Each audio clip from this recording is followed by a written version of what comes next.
everybody. Good morning, Mr. Commissioner, members. Mr. Commissioner, we're ready to proceed. I think we're starting this morning with the Ascendis transaction.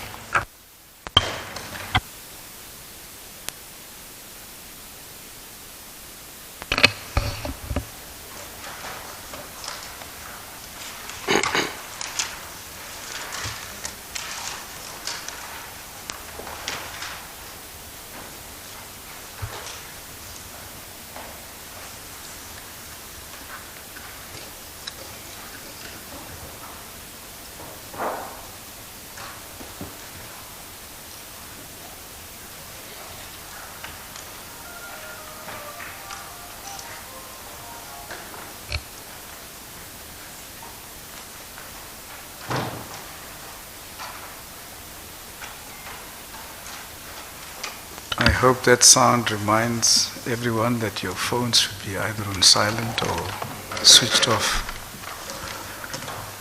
Yes, Mr. Ulosa. Thank you, Commissioner. But let me just first remind Doc that you are still under oath. Yes, Commissioner. Dr. Matjila, we're going to begin the Ascendis transaction, and that's at page 359, paragraph 359 on page 127 of your statement. Will you begin from there, please? Thanks, Commissioner. We're dealing with Ascendis, paragraph 359. As Mr. Lawrence Mulauzi's statement to this commission, I received the Ascendis proposal from him a few days after Tosako proposal. This time, Shakara Health, a recently incorporated company, was used as a vehicle to make this investment.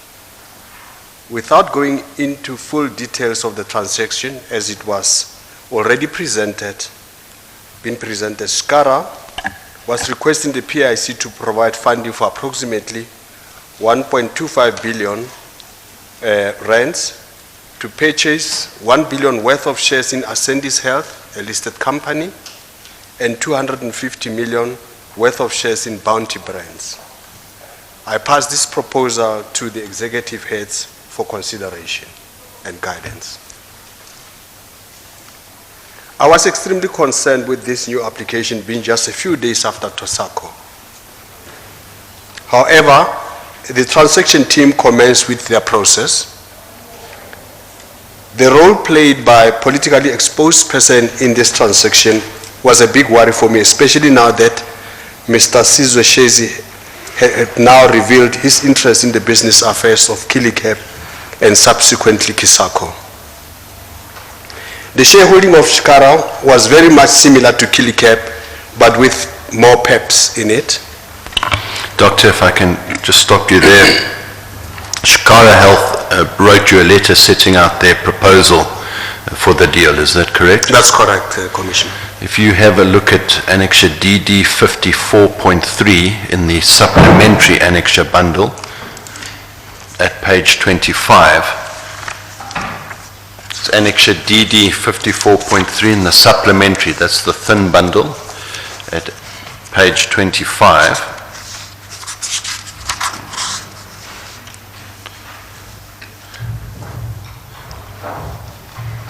Just give me that annexure number.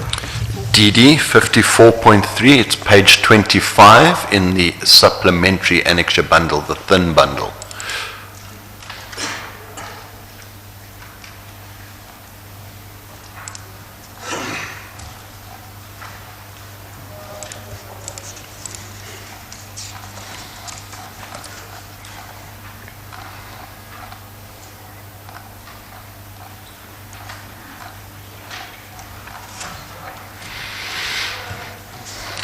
Thanks, Commissioner. Doctor, this is a letter of 28th May 2015 from Shakara Health to you, is that correct? That's correct. That sets out the proposal for this particular deal, is that correct? That's correct. Now you talk about being extremely concerned about politically exposed persons in this deal. Is that correct? That's correct, Commissioner. Would you be able to refer us to perhaps who those politically exposed persons were and why they were concerning you, and I can refer you in particular to paragraph 5, page 5 at least, on paginated page 31. That would be, if I may, I think page 29 summarizes the ownership a lot better. Okay. It's Commissioner, on page 29, it shows the ownership structure and the individuals that are going to be shareholders in this Shikara Health. And who out of those individuals were concerning to you as PEPs? Some of the well-known names in the political circles will be the late Mr. Ronnie Mamwepa. May his soul rest in peace. Denim Caesar, I think quite active in politics. We have also Titus Mafolo. Those are the very well-known. And we see Mr. Sizwe Shezi there Mr. as Sizwe well. Shezi as well is in amongst the politically exposed persons. So what was done about the transaction concerning these politically exposed persons? If I go back to 360, in the paragraph we say that the transaction team then requested them to clean up the structure and broaden the shareholder base. What do you mean by clean up the structure? In other words, ensure that there are no politically exposed persons, or as far as possible there are no politically exposed persons. If that is the case, then there has to be an appropriate due diligence conducted on those individuals as part of the transaction process. And what do you mean by broaden the shareholder base? We felt that it was again narrow. We needed more participants in the form of other groupings, whether NGOs, for non-profit organizations, and other parties that can benefit out of this. This obviously will include also enterprise development as part of the broadening of the BE.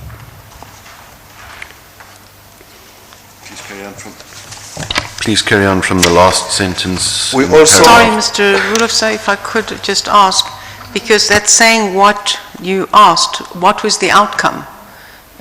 It's fine to say you broaden the base and remove the PEPs. What was the outcome? Who were removed, what was changed, what broadened the base? I think we can look at the subsequent transaction, because this one is Skara, which was then changed to Kifolilo with a different shareholder base, in other words.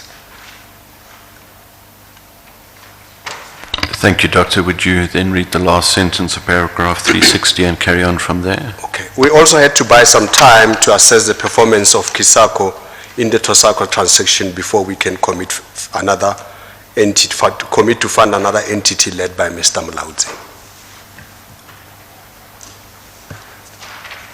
The newly formed entity, Kifolile Health Investment Pty Ltd, abbreviated KHIH, was formed to replace Skara.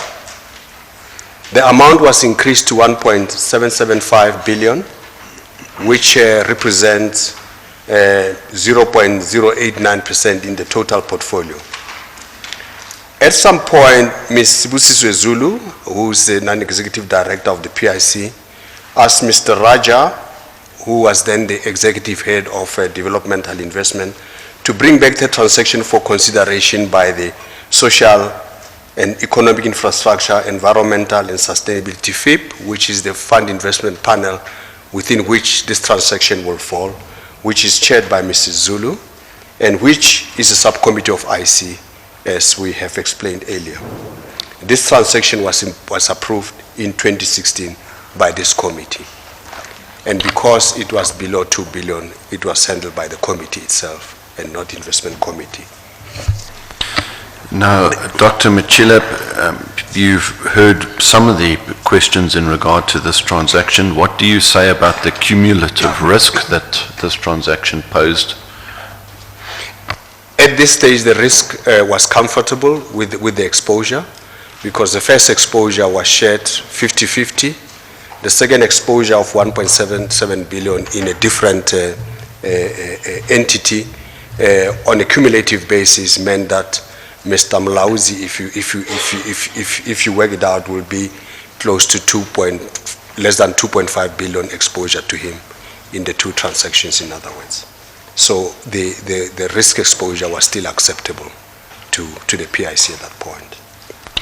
And you heard Assistant Commissioner Marcus's questions regarding PEPs and their removal. Were they removed, and what happened with the request to broaden the shareholder base? As far as I can remember, there were, except for Mr. Sezi, who remained in the transaction, the others were not participants as far as I know. We didn't see anything that told us that they are still part of the transaction as we have directed, and also broadening of the shareholder base as well. I don't have the document that shows the new structure. I'm sure it's somewhere here, if we can find it.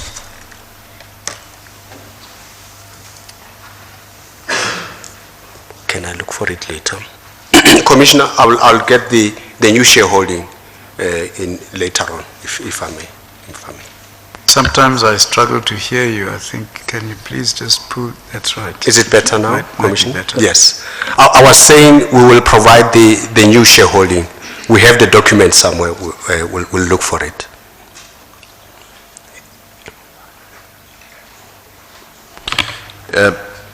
Then please carry on with paragraph 362. The deal became the subject in the media public space, and the public protector eventually did an investigation after receiving a complaint from Mr. Bantu Holomisa. We have responded to the public protector's request, giving comprehensive report on how the deal was done, but we haven't received feedback from the public protector. In fact, there's quite a number of cases that they were looking at, but we haven't received any feedback from them. On the performance side, Ascendis Health was about 20 rands when we transacted at that time, and it has since dropped to about 5 rands per share currently, and impacting negatively on the performance of Kifolile Health Investment Holding Company.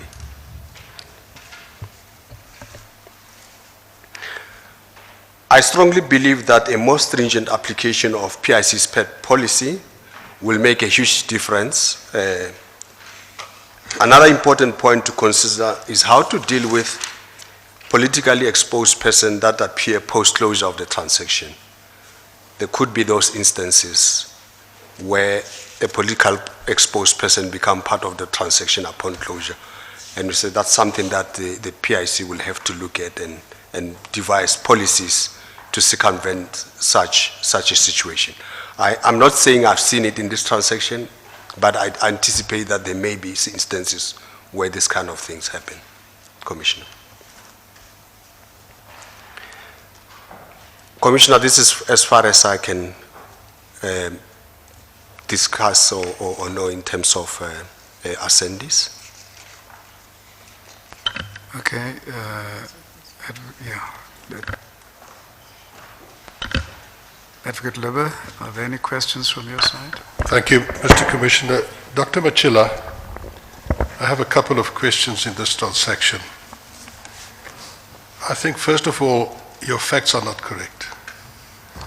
And I want to take you through a timeline of this transaction. I have requested minutes of the meetings held, and I don't want to bother the Commission with handing up these minutes. I will deal with the minutes. If there's no agreement, I will make it available to you, but I don't think it's going to be a dispute what happened in the committees. So if I can start. Yeah, if I can comment on that before you proceed. I struggled to get information from the PIC to prepare for this commission. We've asked for information, so I was working on little information that was still left on my computer, you know, so, and my recollection of events. So there will be instances where I'm not accurate, but the process itself, I think I would be accurate in terms of how the transaction moved from me to the team, from the team to committees that eventually approved. That process I'm clear about.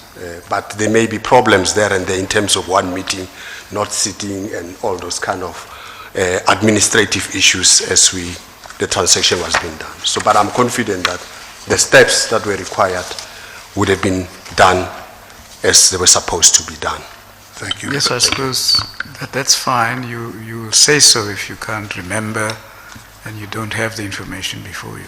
Thanks, Commissioner. But I think for the record, is it also correct that all information requested by you to me was forwarded to the PIC, and my recollection is that what you requested was applied to you? The timing is very important because there have been instances where we'll ask for information, it doesn't reach out for a long, long time. And we'll write emails, send reminders, and so on and so forth, but information will not be forthcoming. And we'll get it in the last minutes, you know. So preparation has been hard, but we've tried our best to prepare and maybe contribute to this commission as far as possible. I'll make sure that you're not prejudiced. Let's go through the minutes. The first minute I have... Mr. Commissioner, I don't want to interrupt my learned friend unnecessarily, but we haven't seen these minutes. I haven't been able to have taken instruction on them. Is it not at least fair for the witness to at least read through these minutes before he's asked questions about them?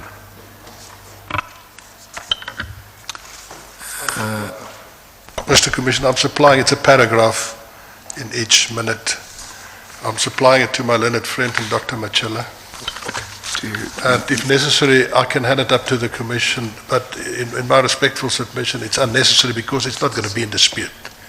Well, let me hear whether whether Dr. Matjila would need time to go through it. Do you need time? Do you need a short adjournment to go through the copies of the minutes that you got now? Mr. Commissioner, a very short adjournment. I don't want to unnecessarily prolong the proceedings, but if the document had been provided to us earlier, perhaps we might have been able to timelessly take instructions about it. Yes, and are there any other documents that you intend using? I will supply everything, Mr. Please do so. We'll adjourn for, is 10 minutes sufficient? Can you give us 15 minutes, Mr. Commissioner, in light of the fact that there's going to be other documentation? That's fine, or tell us when you're ready. We're indebted to you. We'll adjourn for a while.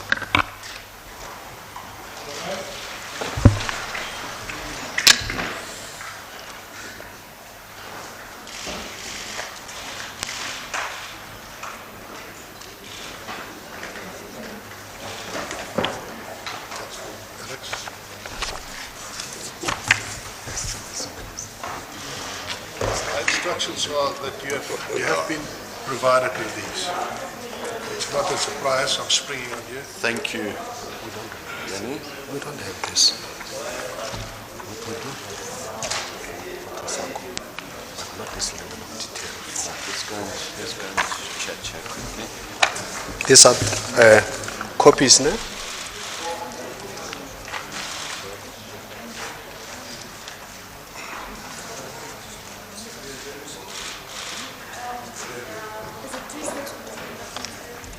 I think so. It's three different documents, Yanni. There should be four, I think. Four. Let me just, there's a Let's start with extract on the 29th from the PMC, 29th June 2015. Minutes on the 20th of January 2016. Minutes on the 22nd of June 2016. 17 Feb. Sorry? 17 Feb. Okay. And 17 Feb. Is that it? We have a copy of I don't have a copy of 17th Feb. But it's fine. We can work from That's fine. It's fine. We can work it. We can work together, unless you've got a spare copy. 17 Feb. Yeah. Thank you. Thank you. You've got all the documents. Yeah. I've got 29, 22, 21, and 17 Feb.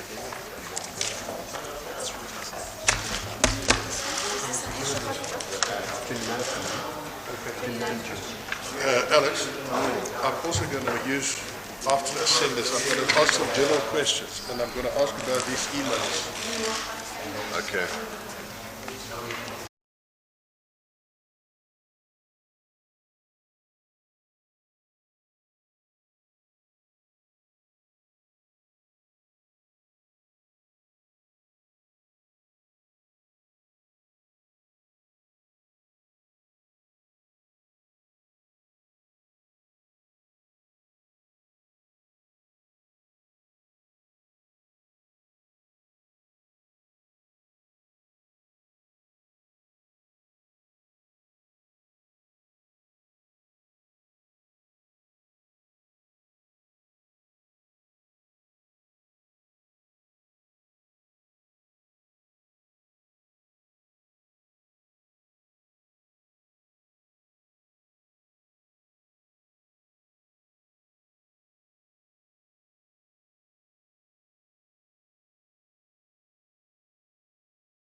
Dr. Matjila, can I just find out from you, is this the first time that you have sight of these minutes of the meeting, the extracts of the minutes of the meeting, or did it form part of the documentation that was supplied to you by the PIC?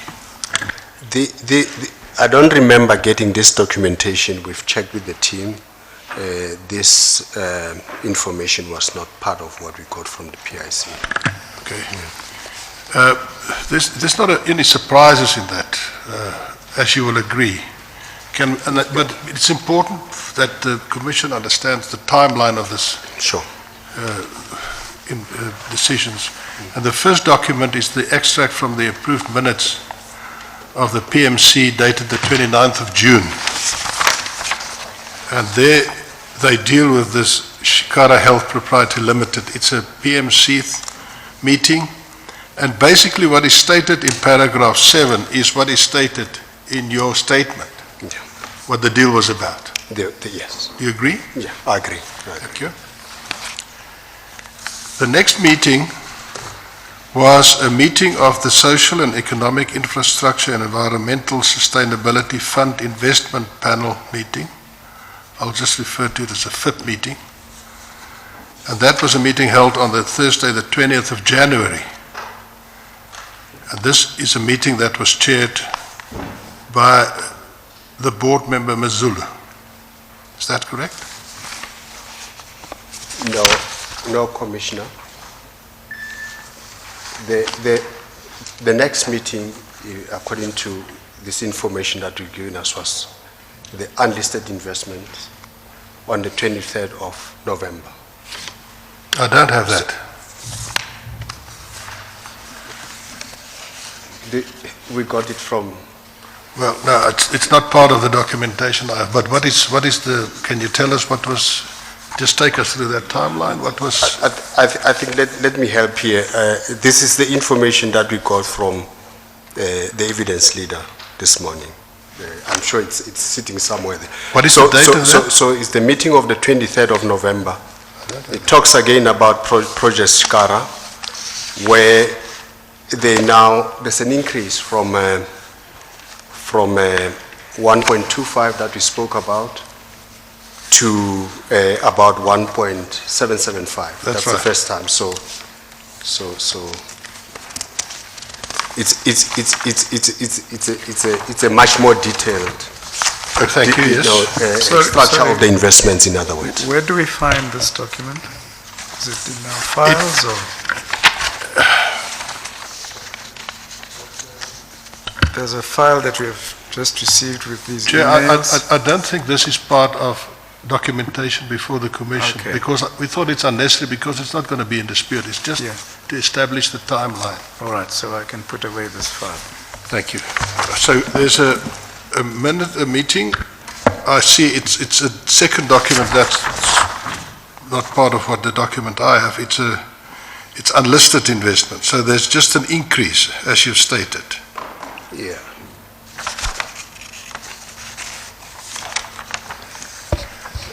What is important is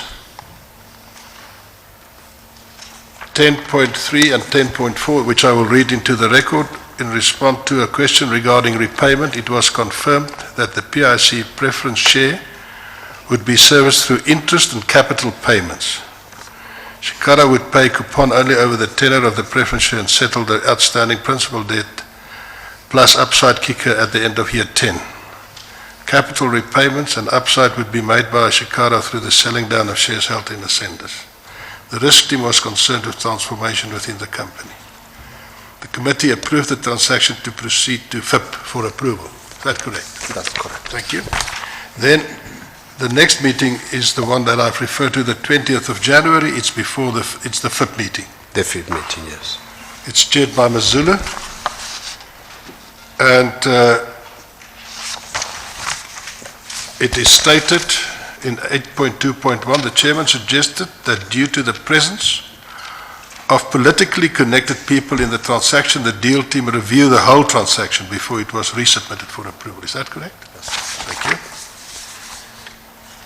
Then the next meeting is also a FIP meeting, 17th February. Is that right? That's right. And in that meeting, it is only reported the matter was still in progress. Feedback would be provided at the next meeting. Thank you. You confirm that? That's correct. And then the next meeting is the meeting on 22nd of June. Also the FIP meeting. Yes. And at this meeting,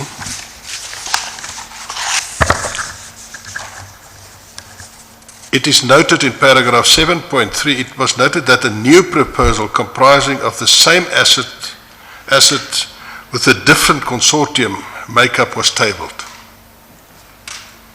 The information received was reviewed and the transaction will be submitted to the FIP as a new transaction. Yes.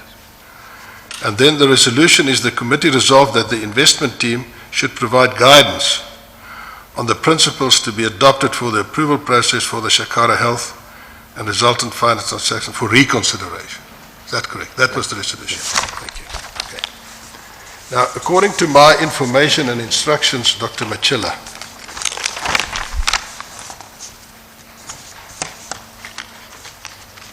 on the 9th of June, there was this change of name from Shakara to Kilafili. Is that correct? 9th of June. Yes. And then the important thing, and that is a letter that is before the Commission in the file, at the end of the file, Mr. Commissioner. It is a letter dated the 23rd, it's an email from Paul Magula, sent on the 23rd of June. Do we have that? It says, guys, update Ascend is with a new structure. Please do the background checks for these people. Okay. It's sent to Ndobe, Mekwa, Ndadza. And then you respond. I'm sorry, before that you sent a mail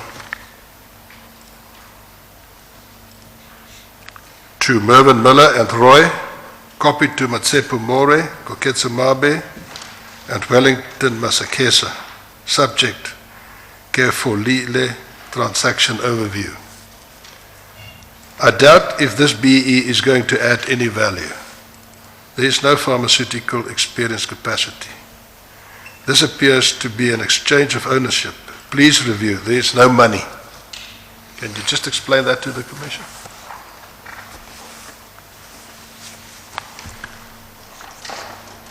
I think at that time, if I remember well, the GPF had not approved the extra 70 billion, additional 70 billion of the investments in unlisted investment. We were still negotiating with them. And so I was bringing to the attention of my colleagues that there's a possibility that we won't be able to fund the transaction. And so they've got to look for money or explain to me how this is going to be funded. The other issue of, sorry, Commissioner, I want an explanation is looking at response to the whole email. What was I? Yes. Okay. Thank you, Commissioner. I was saying that I'm concerned that BEE, as constituted at that time, will be able to add value because they don't have experience in pharmaceuticals. Right? I was raising that.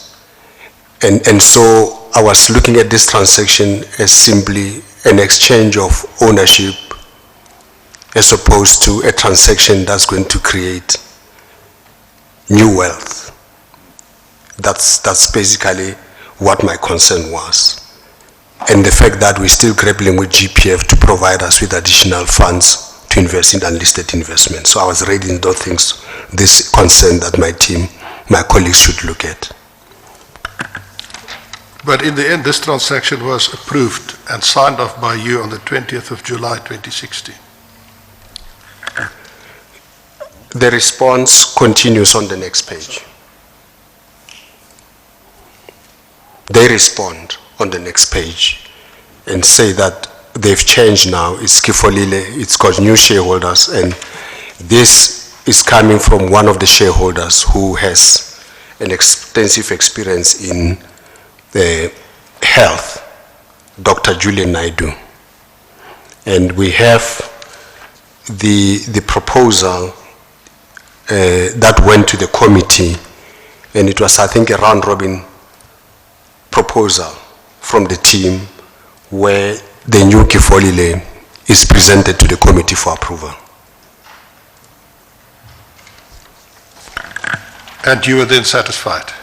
Yes, Commissioner. And it was approved? Yes, it was approved by the committee. Your counsel has shown me a document that we'll copy during the tea break and will be made available to the Commission, Mr. Commissioner, where the shareholding is set out. Yes. Now, what I want to know from you, we have the timeline now, Dr. Matjila. What I want to know from you, in your statement, you mentioned in paragraphs 3.6.1, at some point, Mrs. Zulu asked Mr. Raja to bring back the transaction for consideration to the FIP committee, which is chaired by Ms. Zulu and which is a subcommittee of the IC. When did that happen? Because the reason why I'm asking you, I had a call last night from a very upset Mrs. Zulu saying the implication of this is that she influenced this decision, which she denies. So I'm just asking you to say, what is the meaning or the suggestion in this paragraph of mentioning Mrs. Zulu? I'm mentioning Ms. Zulu here that she did request that the transaction comes back, you know, and I'm sure Roy can attest to that. And it's because there were no transactions for a long time whilst we were trying to figure or agree with the GPF on the approval for additional 70 billion that we had applied for. So if you look at it, I mean, I think it's February or so according to the timelines, and there's a break in between, and this transaction is looked at again. Let me just check my. But there was a bit of time where there was absolutely nothing, especially in her FIP, Ms. Zulu's FIP. There was no activity for a long time, and she was concerned that there seems to be no transaction coming through. And he asked about this one specifically because they had referred it back to be fixed, and so wanted to know from Roy, when is it coming back? You know, that was basically the reason. Is there any proof that you have that Mrs. Zulu played any role in the approval of this transaction? My understanding is that she's a chairman. She was asking why are transactions not coming through in her FIP, Commissioner. Are you suggesting that due process was not followed? That she influenced improperly this transaction? Or not? No. I'm Commissioner. I'm not saying that she influenced the transaction in whichever way. The transaction, as you can see, in my view, went through an appropriate processing, as it should be. Thank you. My instructions from my investigating team, Dr. Matjila, are that 3 fees were paid in this transaction. The first fee of 80 million rand was paid to Black Gold Oil and Gas, which, if I remember correctly, having a look at the shareholding that your counsel presented to me, is Mr. Malautsi. Do you know that? No, I don't know that. Do you know that an amount of 80 million was paid to that company? No, I don't know. As a transaction fee? No, I don't know that. Do you know or heard of Avacap? No.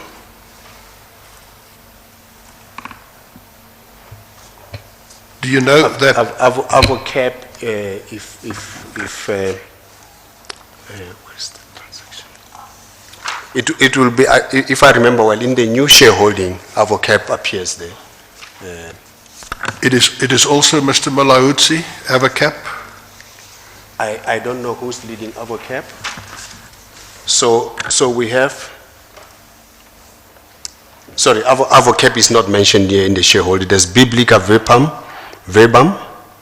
there's Black Gold Family Trust, Kinpet Family Trust, Dr. Sisanda Mabude, Dr. Julian, Nhlakanipo Investments and other shareholders. That's the new Kifolile shareholding structure, which will make available to the Commission.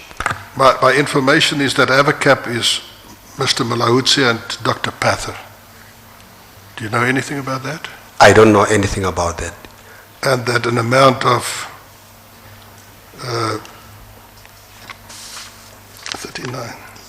39 and then another 6 million was paid to AvoCap.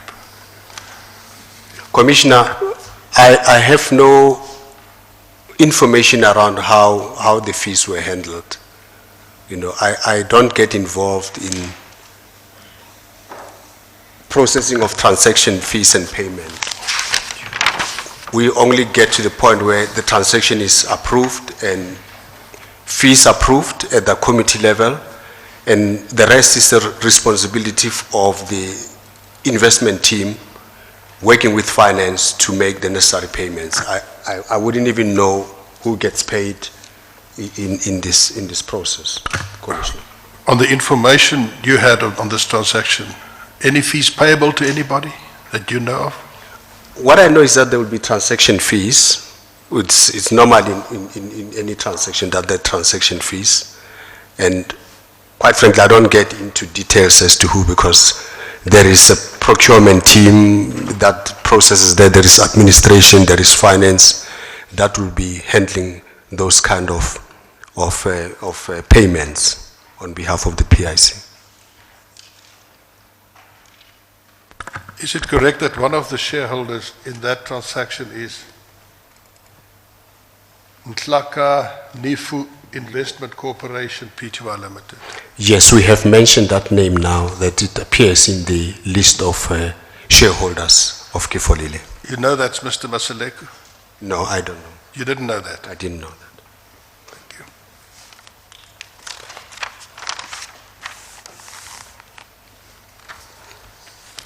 Now, Sorry, Advocate Lubber, was that third one and Tlaku paid any fees as well?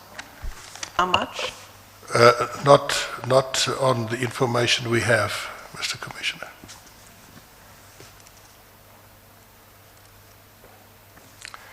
So if I could just clarify, Advocate Lubber, does that, from what you're raising, does that mean in relation to the Ascendis deal becoming Kifolelo? How does, I mean, I just want to be clear about Kifolelo and the Ascendis deal, which is in essence the same, or one is the listed company, one is not, but what is the relationship between them? And that from what you're saying, both Mr. Malawudzi and Mr. Mseleko were part of this deal. Absolutely correct. Now, Dr. Matjila, if I can just briefly deal with you with regard to the structure of this deal.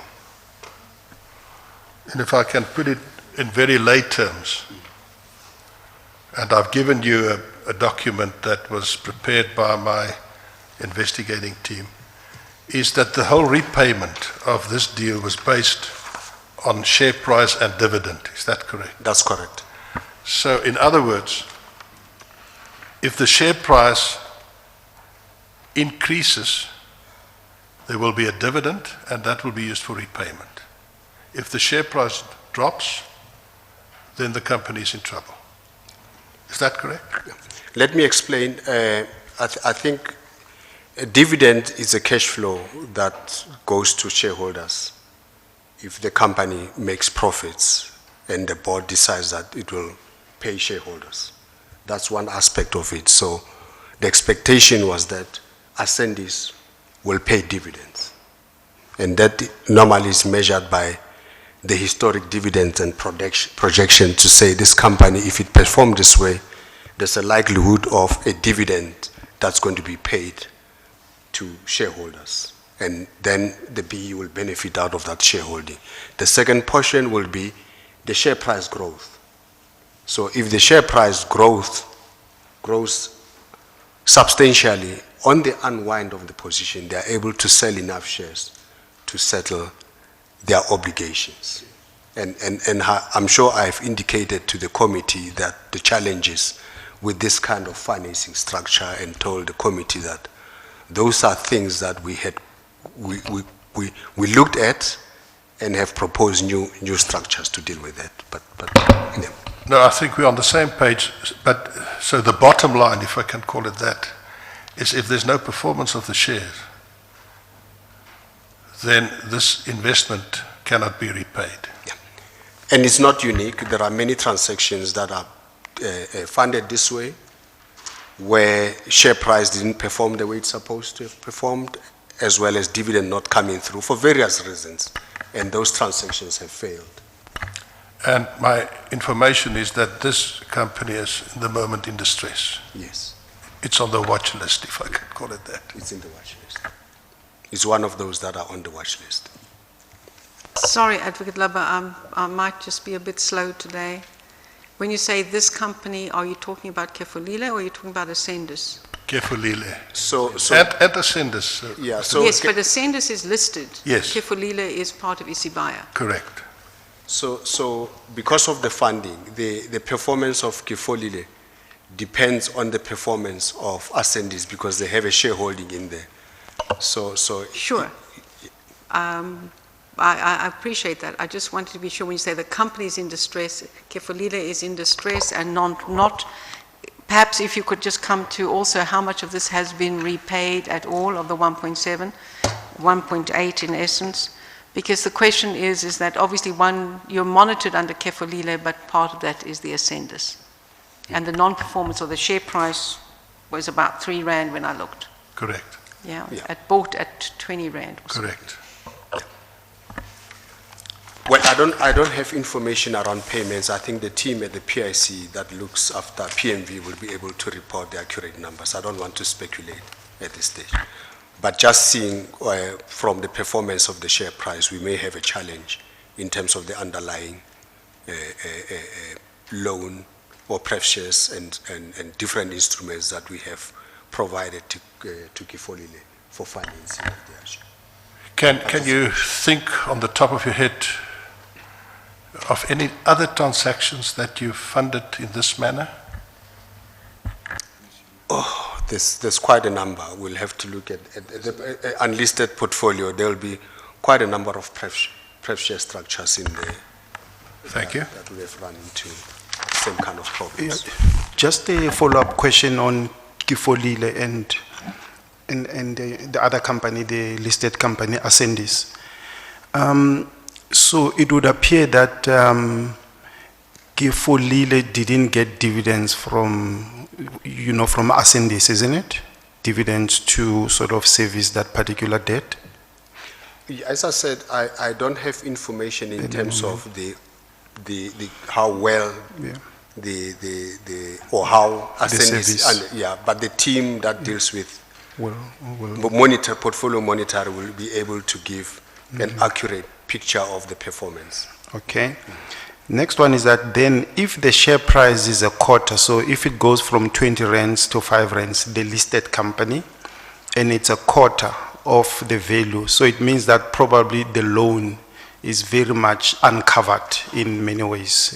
If it was made at 20 rands a share, then it means that, the capital portion of the shares are far lower than the loan. What does the PIC normally do when the share price has gone so low below the loan? What typically would happen? Yeah, I would expect that covenants would have been breached, loan covenants would have been breached under those circumstances, and the legal agreements will dictate the remedies when that happens. I don't know what they say at this stage, and if they have been breached, I would expect the team to have written, to the company, a letter of breach, and in other words, exercising the PIC rights in terms of the legal agreements insofar as the transaction is concerned. That's normally what happens, you know. Sort of take over the shares that If it- Kifolile has in Ascendis, is that what It you're may saying? even go to the extent where the security, when it's perfected, means that it takes over the shares Yeah. of the PEE, Yes. you know, although of course they will be worth less than what they would have been. And then the issue is going to be what sort of interventions can the PIC make to try and arrest the downfall, you know, so measures that can help the PIC to recoup some money. But there's always a challenge with this kind of transactions where the underlying is a listed company that is controls, and then you have, you know, dependent on dividends that are coming out. When the company is not doing well and you have no influence in how well it can be fixed, then you have a big problem. You have a big problem. Okay, all right, thank you. Thank you. So we have the situation, Dr. Matjila, by the end of July 2016, you have the PIC funded two entities in which Mr. Molahutsi and Mr. Mseleku held interest. Is that correct? That's what I know now. I know you must be tired about being asked about Ms. Pretty Low. But part of my mandate as the evidence leader is to make sure that all evidence is placed properly and correctly before the Commission. You received a call in 2017 from the Minister of Intelligence at the time to meet him at the OR Tambo International. Is that correct? That's correct. Why did you go? The minister called me. I mean, I wouldn't disrespect the minister and not go. And he's not unique. I see him as one of the stakeholders in the PIC. Whether he's in security or state security or whatever portfolio they hold, when they call, I do want to know what the issues are. Did he tell you what was the purpose of his call, why he wants to see you? No, he didn't tell me. Did you ask? No, I didn't ask. And when you arrived there, the two ladies, Miss Lowe and the other lady, they were with him. I can't remember exactly the sequencing, but I thought I met him in a boardroom, and then the ladies were called in later on to join us in that meeting, if my memory serves me well. And I don't want to dwell again in detail, it's been dealt with by my colleague and other people. The request was for you to help these ladies. Yes, they presented a proposal, an investment proposal, and the request was for me to see if PIC can assist. And you have already testified that it couldn't be done through the PIC. And that was the reason why you made a call to Mr. Molahutsi. Commissioner, we at that meeting at the airport, I explained the process of investment in the PIC, which is a formal information memorandum or investment proposal written format, which they should send to the PIC, which I then passed on to the team to review and guide, and the team said the proposal at the time did not fit the mandate of the PIC. And the nature of the transaction was in production of cosmetics, and we felt that it could be fitting nicely into manufacturing, and we directed them towards companies such as IDC, SEFA, as I've mentioned, and IDC in particular for consideration in their Black Industrialist program. More so that they are women, they may have an added advantage in that way.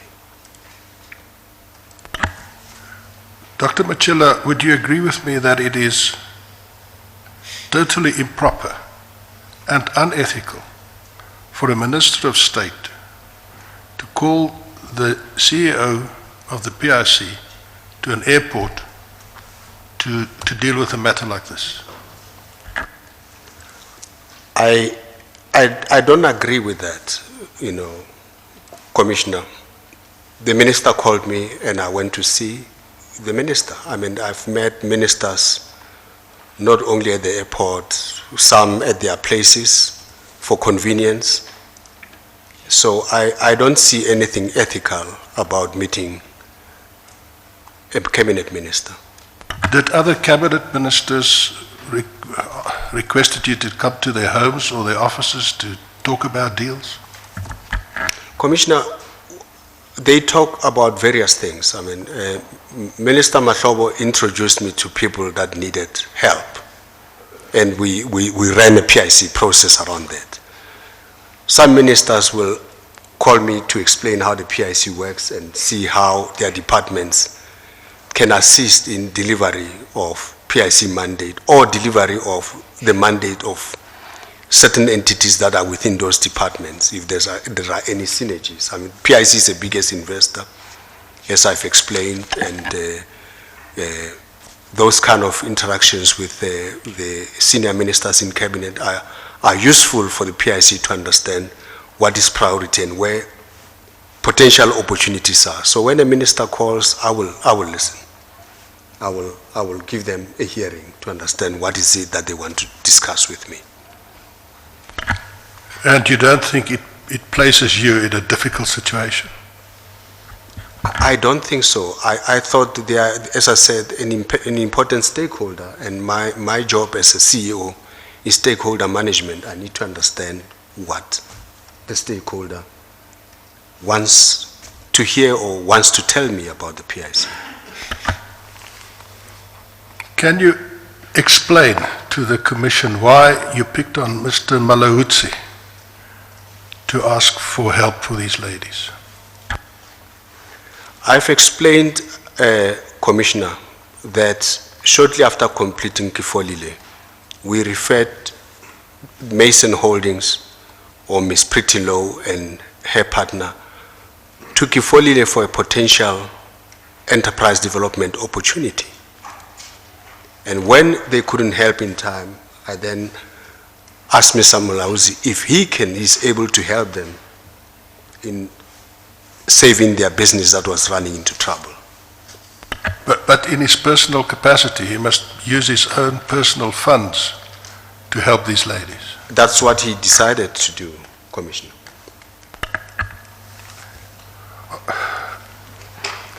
I didn't prescribe what sort of funds. I just said, are you able to help them? And I left it there. So it was within his right to say no or not even help them, so that was the basis of my request.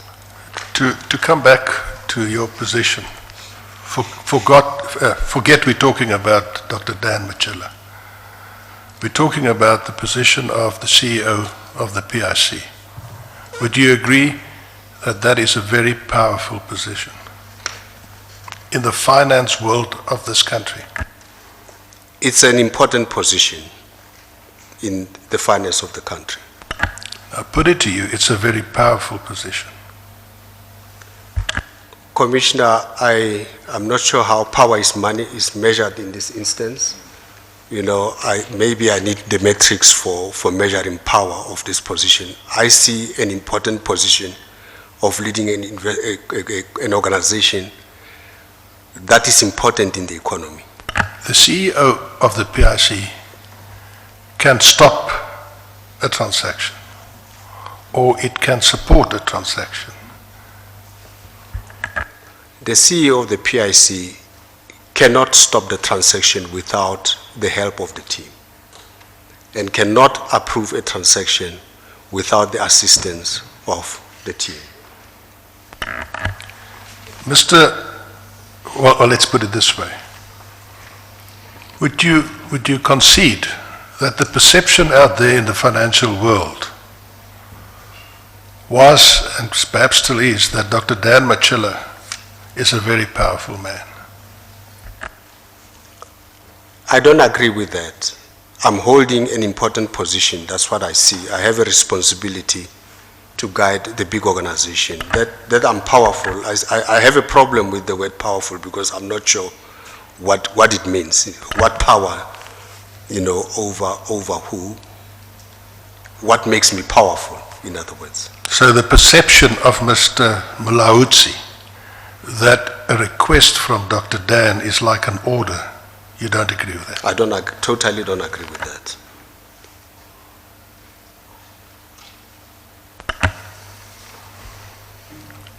Not long after this call to Mr. Mulaudzi, you forwarded a request by the Treasury General of the ANC to some of the people in the financial world, like Mr.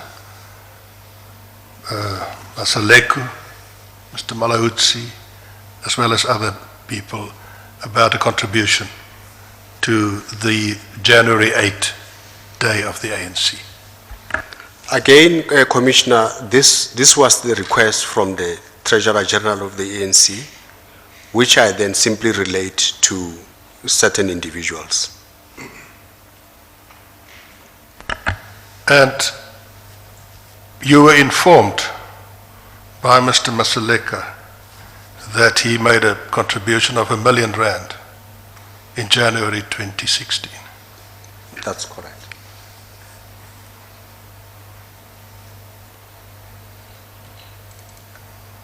Did you at any stage, apart from just forwarding these requests to people in the business world, made other requests to contribute to the ANC or to COSATU? I don't recall any other such request from other parties.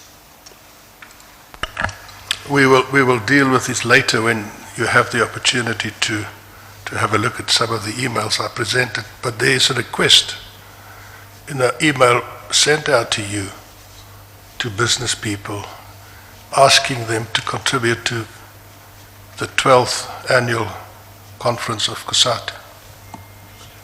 Commissioner, that happens all the time, that some parties will ask the PIC for assistance.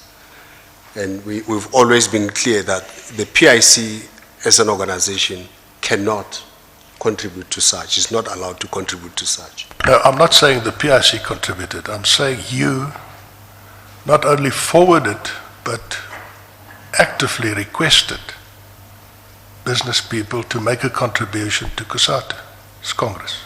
This would have been on their request. And Sorry, when you answered to the question as to whether you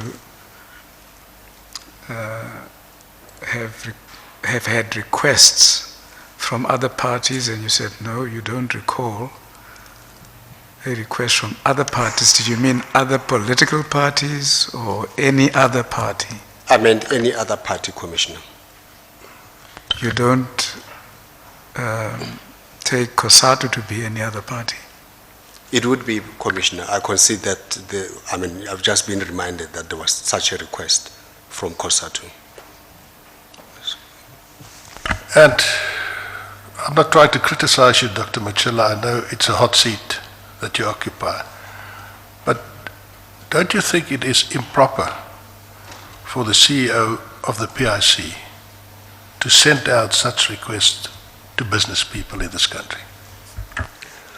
Commissioner, I was just responding to a request, and I was not forcing them. I was just responding. To me, we didn't have a policy that says I can't relay requests of certain individuals to people who are able to assist them, or organizations that are able to assist them. You see, the perception out there in the real world is that the PIC just assisted Mulaudzi and Masaleku with funding the entities. And now, shortly thereafter, Mulaudzi pays 300,000 rand from his own pocket on your request to assist. and Maseleku makes a million contribution to the ANC, based on a request from, or a message from the CEO of the PIC. They could have said no, they had a choice. It was not an instruction, Commissioner.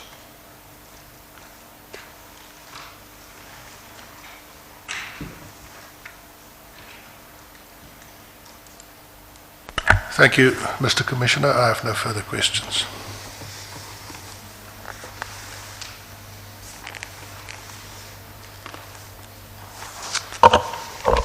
Thank you, Dr. Matjila. Can I ask a few issues? If you looked at your point about PEPs and the concern about asking them to broaden clean up the structure and broaden the shareholder base, my understanding, and perhaps you can assist me with that, is that the same PEPs existed in Kilikap. Mr. Mamwepa, Mr. Mafolo, Sizwe Shezi, did you ask the same of Kilikap? At the time? At any point in time? Yeah, I don't remember. I mean, I don't remember seeing the full Kilikap structure, the shareholding at that point. Do you not look at the shareholding just as you did? I was told that there were PEPs and my team needed to clean up. I don't know to what extent they cleaned up. So you didn't pursue the question of PEPs to say clean up, but you didn't see that there was an overlapping between both Ascendis and Tosako of the same shareholders, that are the same participants, so that you would have the same exposure in relation to PEPs in both entities? Yeah. Commissioner, I must concede, I didn't look at it to that detail. The only time that I was more detailed is when Kifolile came and... As a general rule, do you not look at it? You raised earlier, and I think it comes back to the points made about meeting ministers. Can you explain how you are ready to meet ministers irrespective of whether it's in your office, their office, an airport, because you feel that that is part of what you should do, and your concern about political pressure that you have expressed repeatedly?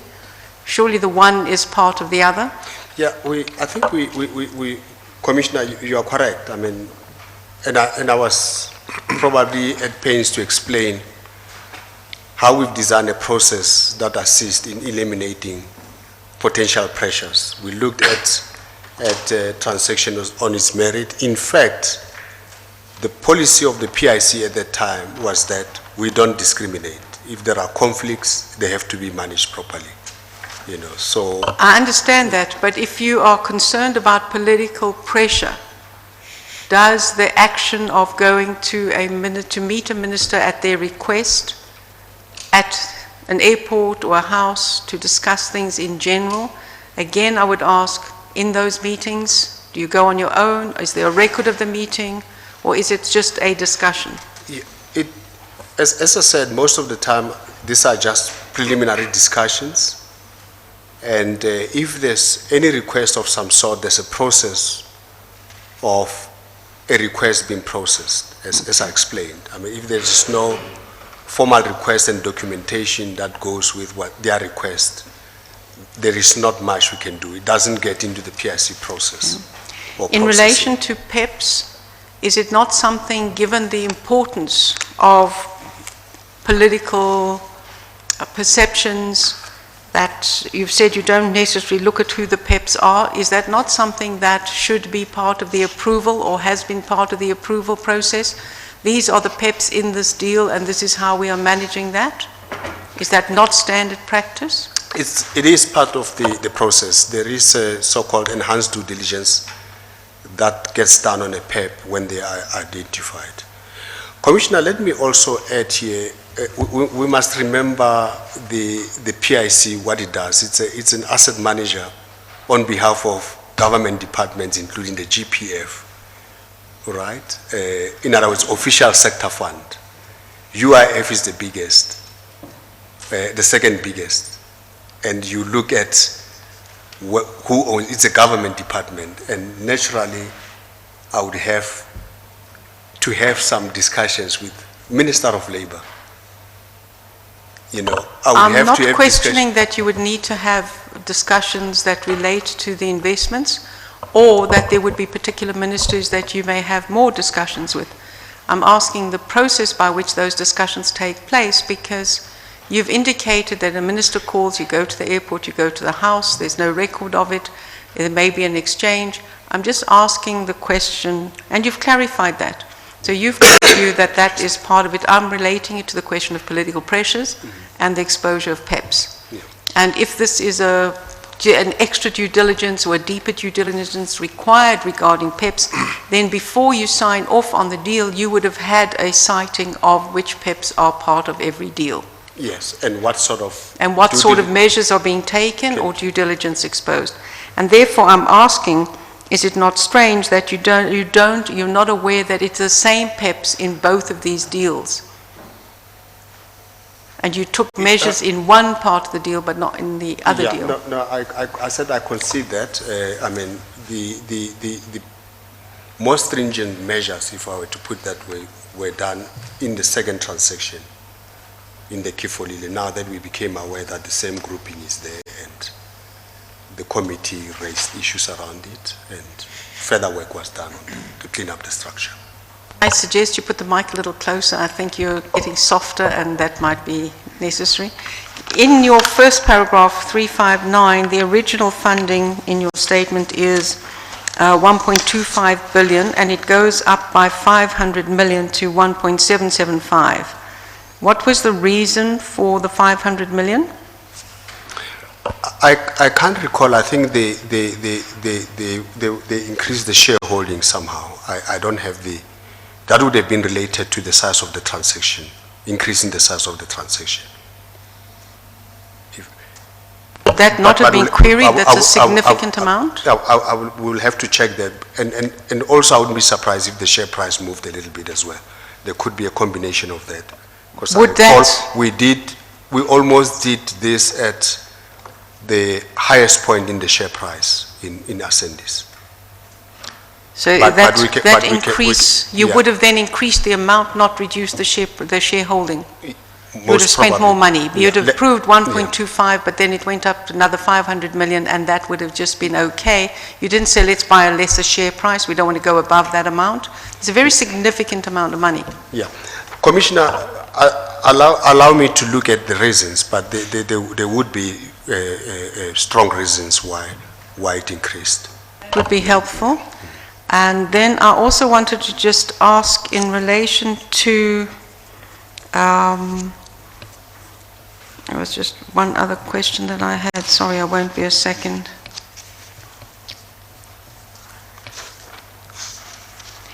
If you looked at the deal between Tosako and Ascendis, the same parties, right, or part of the same parties, and as has been shown, Sakamnoto was also, or Mr. Mtsaleko was part of the Ascendis, openly or otherwise, because this was Kilicap. 1 year passed, you said you needed to buy time to assess the performance. Was, given the outcome and what has happened with Ascendis and the issues around it, was that sufficient? And do you really, the question of asset investment and buying time to do that, this buying of time to see whether 1 year would have been proven to, they're very different transactions, very different entities. Given the outcome, do you think it was appropriate? Commissioner, unfortunately, the Ascendis is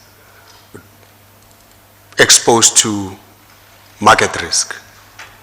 It's a listed share, so there's a market risk element to it, versus Tosako, which is total, which is unlisted, and it's got, I would say, steady cash flows. In other words, there's no market risk to that. It's petrol price and many other things, and the margins are almost known upfront. So the 12 months that ran, Tosako did very well. It's still performing. On the other hand, you have Ascendis, which is exposed to pharmaceuticals and other things. You know, the share price fell sharply, as you can see, because of the nature of the market. So the two underlyings are not the same, unfortunately. No, the two investments were completely different. Absolutely. Right, and obviously, not every investment, as we have said previously, not every investment is successful. Some of them do have the kind of negativity that Ascendis has experienced. But the question for me would be, given the two and your 1 year assessment, your assessment was of the team for that 1 year. You were satisfied that the team was able to perform to warrant a second tranche of investment? Yes, Commissioner. And therefore, if one looked at your risk assessment on a cumulative basis, if you looked at the Ascendis, did you at that point in time assess the exposure to Sacomnoto and all the transactions or deals that Sacomnoto have brought? I know you've mentioned the one before, which is the property one, but Sacomnoto brought a considerable number of deals to the PIC. Whether they were funded or not is a second question. And the issue around exposure of Malawudzi. And given that Kifolile has been doing badly in relation to Ascendis, it still did not stop you looking at them and asking them to assist the two ladies. They were in trouble, but you still asked them to assist. So to me, the two questions here is cumulative risk for each of those entities, Sacomnoto and Kilimanjaro, or Kilicap, and notwithstanding that there was pressure on Ascendis, you still continue to ask for assistance for Ms. Lowe and Ms. Lamini or Maison. I'm not sure if I understand the link between the performance of the investments and Mulauzi. I'm now referring to Kifolile, you know, because if you're asking a company that's in trouble to assist somebody else, they don't usually have much room. They're trying to keep their own head above water. Commissioner, I made a request to them to assist, and they assisted in their personal capacity. It's just important to note at that point that Mr. Malawudzi says he took it as an instruction and there wasn't a choice. Yeah, I don't agree with him that there was an instruction, Commissioner.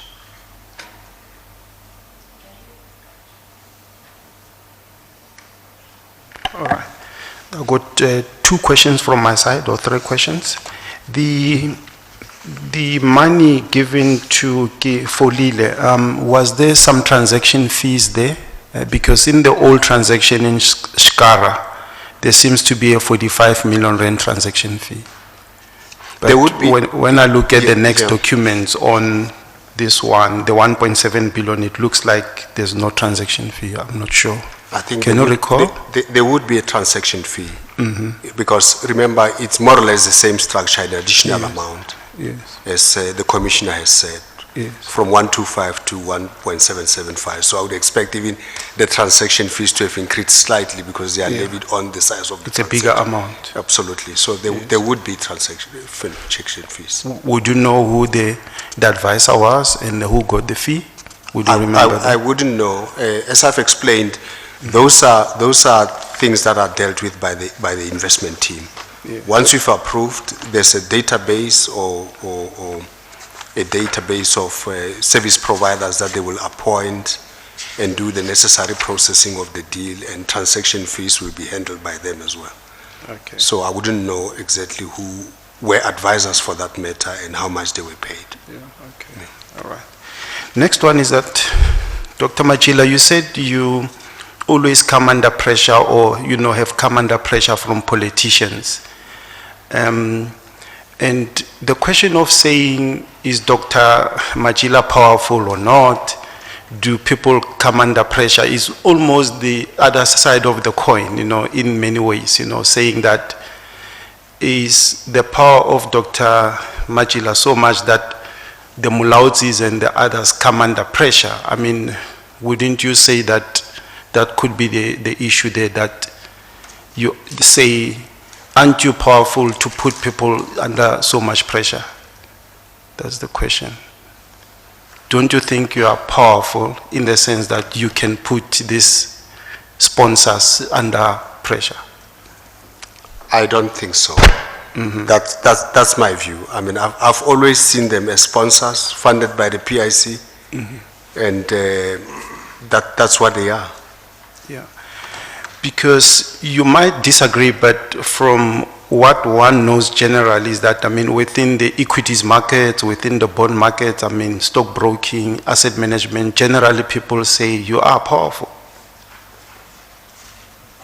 You might say it's a perception, but people say it. They say Dr. Dan is powerful, you don't want to be on the wrong side of Dr. Dan.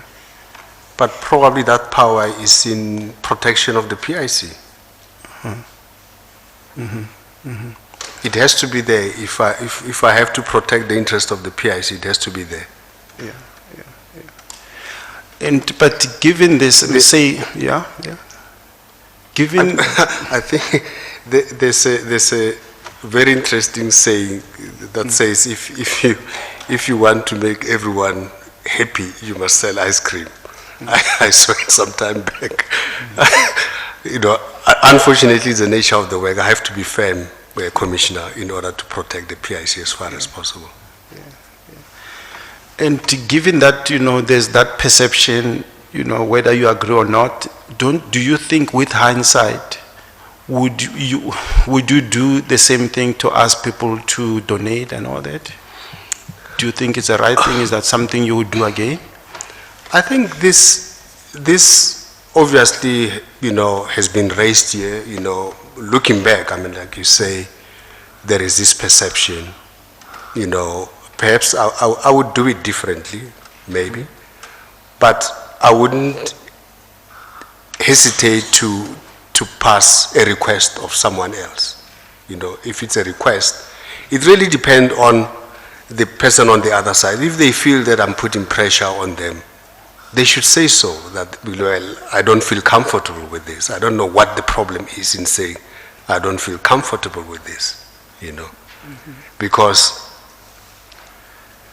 when I ask, I mean, the enthusiasm at which Mr. Mulauzi said, well, let me see what I can do, I think I can help. And then that was the end of our conversation. It's very strange that he's saying he was now put under pressure and ostracized, etc., using those kind of terms. I didn't, I just asked him if he can assist. Not to assist, but if he can assist. Those are the words I remember. So, I mean, I must be honest, in hindsight, if it looks like, you know, abuse of power of some sort, I'm sure the next person that's coming to the PIC will be coached to say, these are things that you do, you mustn't do, these are the do's and don'ts, you know, taking from advice from the commissioners on taking minutes of meetings. Those kind of things can be explored if they're going to make, you know, the CEO a better CEO or protect the integrity of the organization. They have to be adopted and tested, you know, or tested and adopted if they work.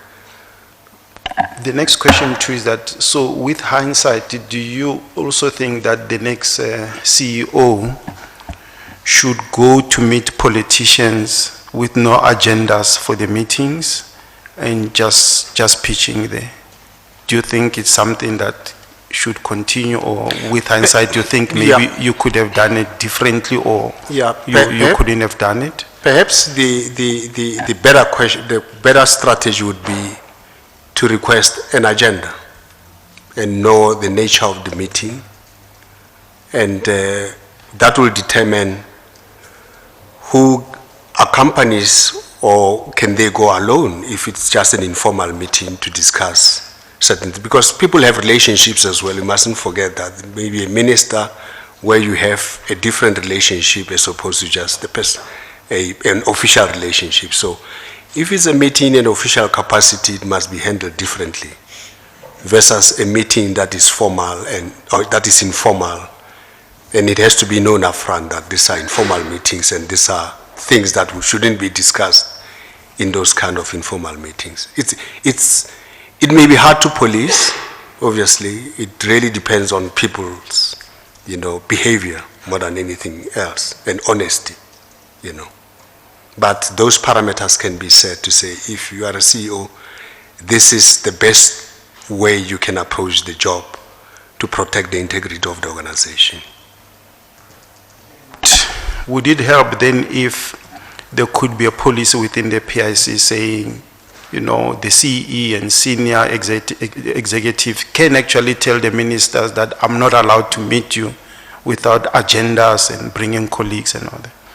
And the minister should know the policies of the PIC upfront, and maybe even in the website to say, this is the PIC, you can't do this if you are a political official, holding high office, and that can be done so they know upfront. It becomes policy. Yeah. That can assist. All right. And then the final thing is about the PEPs. So you say that in the SCARA transaction, there were 2 PEPs which were removed and all that. But my issue is that, are you saying that PEPs cannot do business with the PIC? I'm just worried that much as we say PEPs can exert pressure, are they excluded from the opportunities in the country? Not necessarily. Yes. As we said, if they are there, then there's a process of enhanced due diligence, a thorough process around enhanced due diligence that takes place as part of the transaction. And we've done so. There are other PEPs where transactions have been approved, and then enhanced due diligence done on them. Yeah, as part of the processing. And so there could be times where you are not happy with the PEPs and you tell them that after the enhanced DD, we are not happy to have this PEP here. Is that what you're saying? If the results are negative, we wouldn't. Okay. So there's no blanket ban about PEPs? No, there is not. Okay. In fact, the policy of the PIC was saying we don't discriminate. If there are issues, they need to be dealt with. Conflicts and those kind of politically exposed person, which is now even law to some extent, needs to be complied with in terms of FICA. Okay. Yeah. All right. Yeah. Thank you. Thanks. Back to Mr. Mulaudzi. Don't you, somebody who has come to the PIC and got assistance not once but twice, and believes, obviously, it's a person with a business mind, believes that he's going to go back to the PIC at some stage for further assistance, gets a call from you as CEO, he spoke to you during the other transactions on certain issues. You told him about letters of binding or non-binding letters. And you phone him and says, man, there are these people who need some assistance. The PIC can't help them. With somebody who believes that he will one day go back to the PIC for some more assistance, don't you think that person would feel pressured to assist, coming from you as CEO of the PIC? Commissioner, it's possible. Yeah, it is possible. Yeah, you can't say he couldn't have felt pressured, but you say you are surprised that he did, because he shouldn't have been. I mean, from where I sit, Commissioner, I was not pressurizing him. I didn't know he's been pressurized by my position at that point, the way the Commissioner puts it. But I was honestly trying to ask, I was just asking to help, that's honestly asking him if they are able to help. Okay, I'm happy with that. And differently too is that, I mean, given that you said Mr. Molaudzi was happy to do this, you say that, but some people actually can say, if Dr. Matjila asked me to do this, I'm going to do it because I'll be in his good books, he's going to like me, and he's going to give me further transactions. You know, there could be the other side where they don't feel pressure, but now they feel that they can deliver this and make them liked by you more. But Commissioner, being light doesn't mean that you'll get a transaction from the PIC because it's a process that a transaction has to go through. Well, that is so, Dr. Matjila, but people know you as the CEO of the organization. Whether there's a process or not, they obviously believe that you have a say in that process, and a powerful say too. So they would, or you shouldn't be surprised when they say, I felt pressured.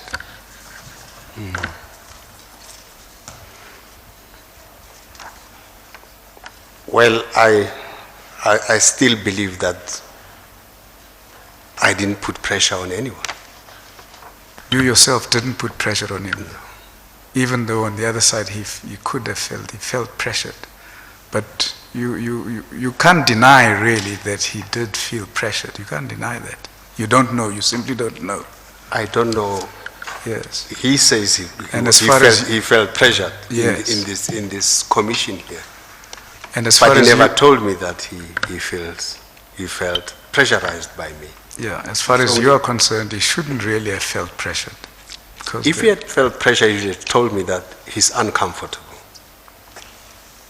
Okay, I think we've dealt with this part. Ms. Zulu, the board member, when she asked that the matter be brought back, I think it's the Kefolile matter, transaction be brought back, in what capacity did she do that? Was she chairperson of a committee or as a member of the board? I guess it would have been more, I mean, it can be both. I'm trying to figure out, her interest is in her fund investment panel being active in transactions. And I would assume that would have been the key driver to say, this FIP has never seen a transaction in a while. What is happening? And so the Kefolile one was being worked on because it was presented to them before. They said, go and clean up. And she was basically worried that there are no transactions and it's taking long for this one to be processed. And she was part of FIP? Yes, chairing the FIP. Thank you.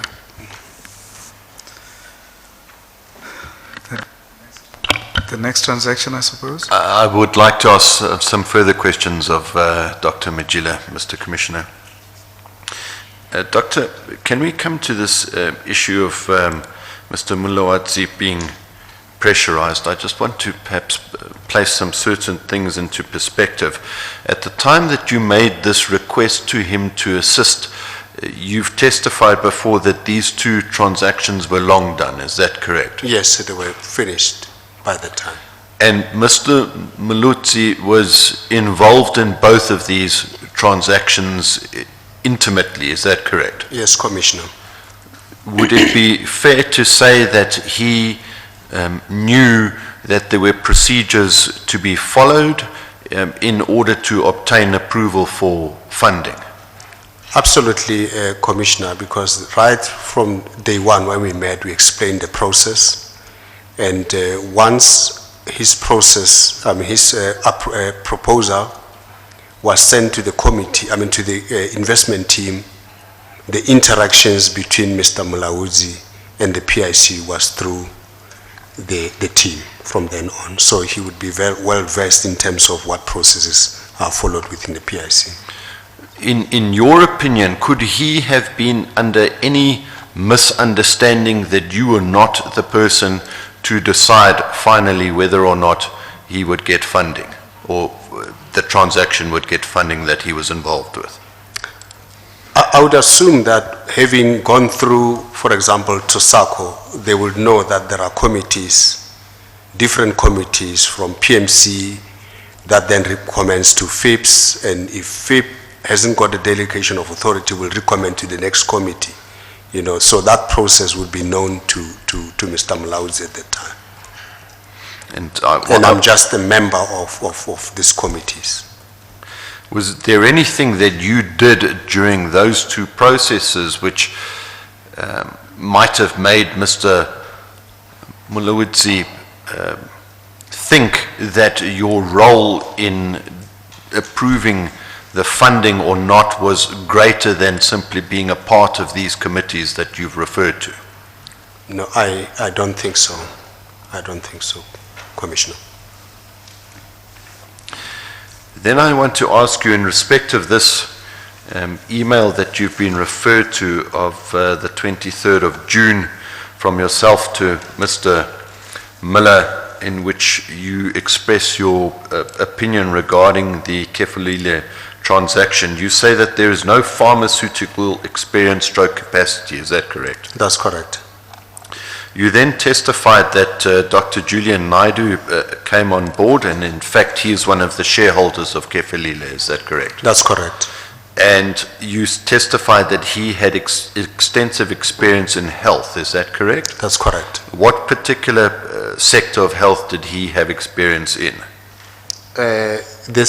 Unfortunately, I don't have, there's a CV in there that explains his experience, and I think he's also heading up a unit that is dealing with health at Witwatersrand University. He's holding at Witwatersrand University. He's holding a big position there. Can you remember what sector of health? Is it dental health? Is it? It's pharmaceuticals, and yeah, it's mainly pharmaceuticals. And so his presence then in the transaction, what difference did that make, if any, to your initial view that there's no pharmaceutical experience stroke capacity? I think it now helps in terms of dealing with that experience, lack of experience in the team before.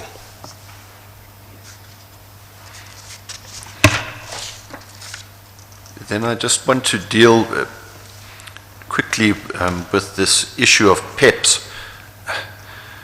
Who is responsible really for implementing the policy regarding PEPs and for screening deals for PEPs and that sort of thing? This is the deal team. The deal team comprises of both the investment team, legal, risk, and environmental and social and governance teams. All of them will have to identify potential PEPs. Mainly the ESG team is the one that identifies those characters in any transaction, and they will be the one that proposes the way forward. If they can't resolve the matter on their own, or the extent of the PEP is or the risk is regarded as high, that PEP is then referred to the Social and Ethics Committee, which is a subcommittee of the board, for review and guidance. But we know certainly in respect of the Ascendis deal, the issue of PEPs was indeed at the forefront, or one of the items at the forefront of the FIPS concerns, because when the deal initially goes before the FIP on the 20th of January 2016, the chairman suggests that due to the presence of politically connected people in the transaction, the deal team review the whole transaction before it was resubmitted for approval. That's true. So that policy was being applied. Was being applied at the time of this transaction. That's correct. And then finally, Doctor, can I just ask you, where did this name Dr. Dan come from that you are otherwise known by? This name came from one of my colleagues at the PIC, just shortly after I joined the PIC, around 2003, Mr. Piet van der Merwe. He's the one who came up with this name of doctor then, and it has been my name forever. Powerful name. And an important name. I will change it on the recommendation of the Commission.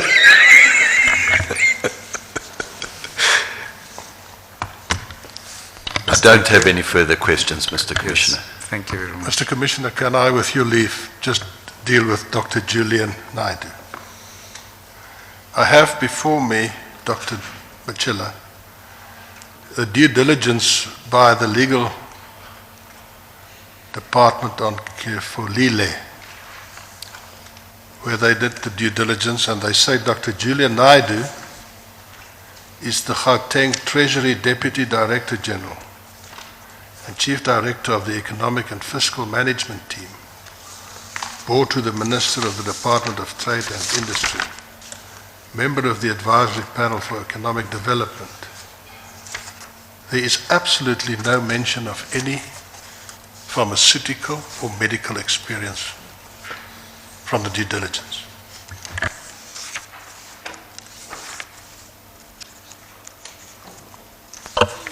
But if one looks at, in the documents, in the bundle that we got on page 9, I think that does give his CV. And there it does indicate health management and economics at UCT as a qualification, and goes on to his health services, etc. So Gauteng Treasury Deputy DG, that is later. So I think it would be useful to look at the CV in relation to that. I think that does indicate health, not necessarily in relation to Ascendis, but in terms of health and qualification. Thank you, Mr. Commissioner. Thank you, it's noted. Mr. Commissioner, may I just place on record, we don't have a copy of the file of documents which have been placed before yourselves, unless they are different to the documents that we were given at the break. I'm just wanting to know whether we are also going to have access to these documents or not. We will check that, Mr. Commissioner, because I was going to ask for a convenient break of 10 minutes. I will We'll look into that. take it up with my colleague. Yes. I think we didn't have tea with the first break, so we might as well have 15 minutes Thank you. tea break. Thank you. We'll adjourn for 15 minutes.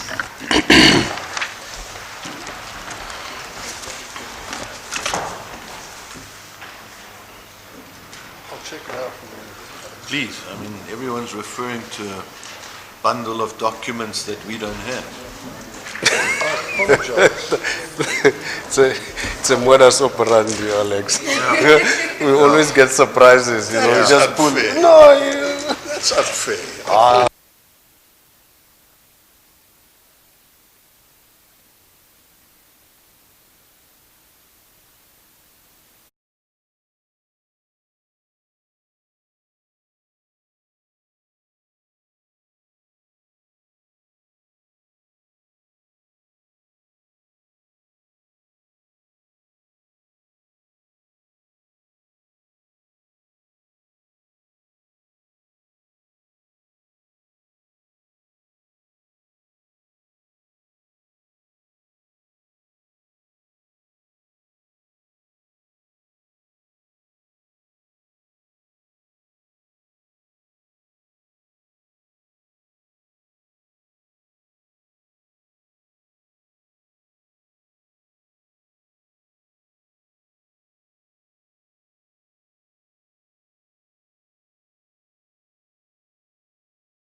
Right, next one.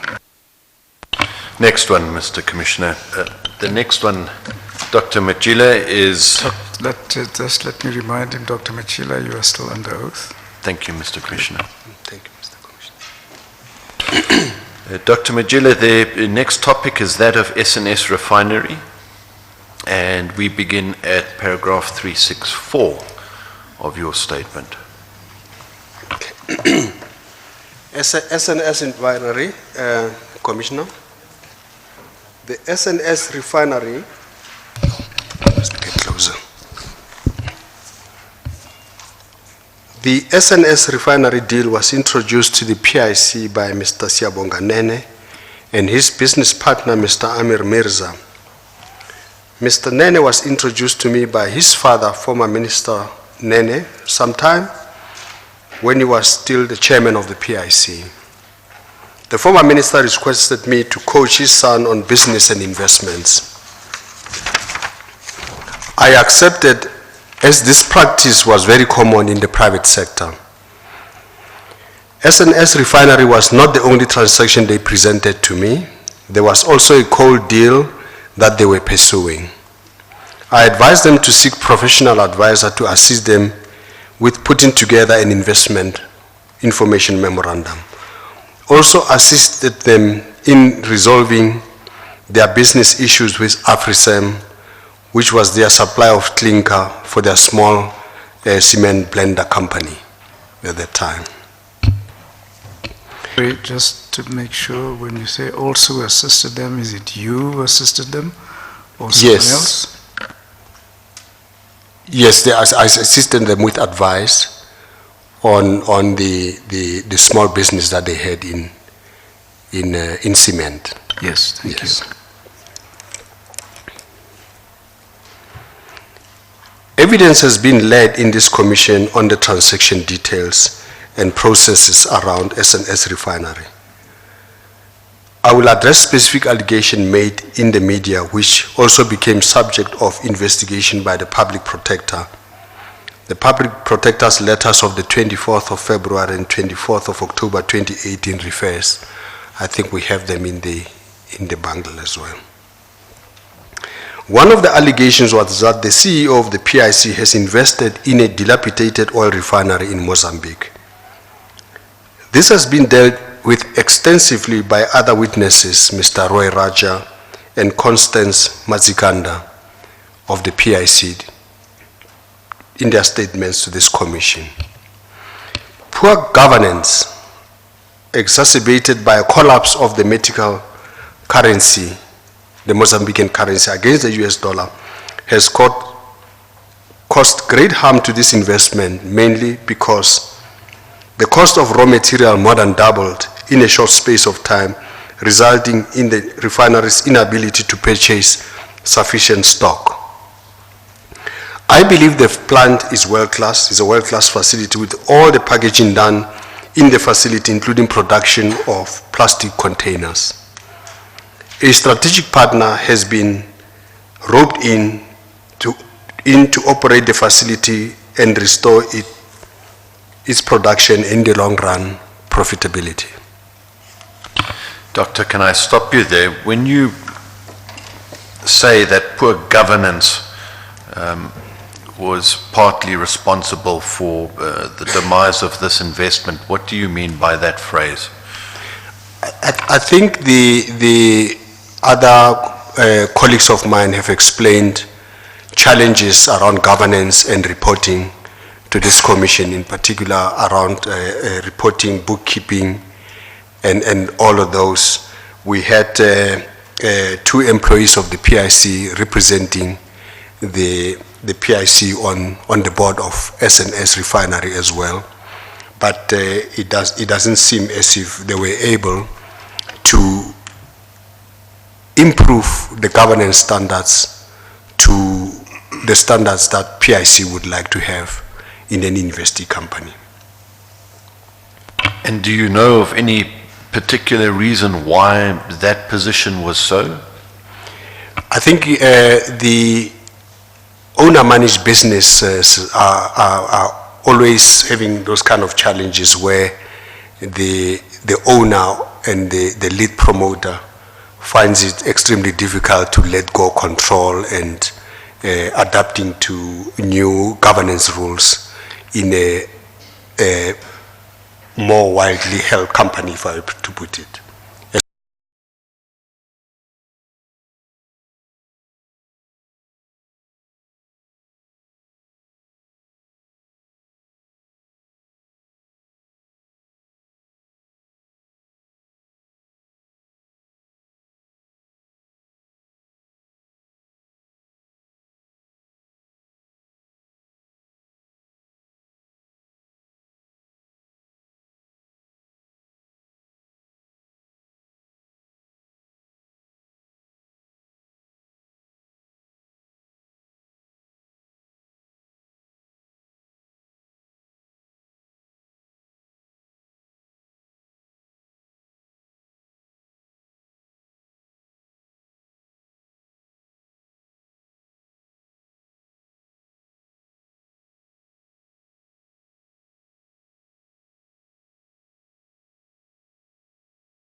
that funding from the production of the packaging facility.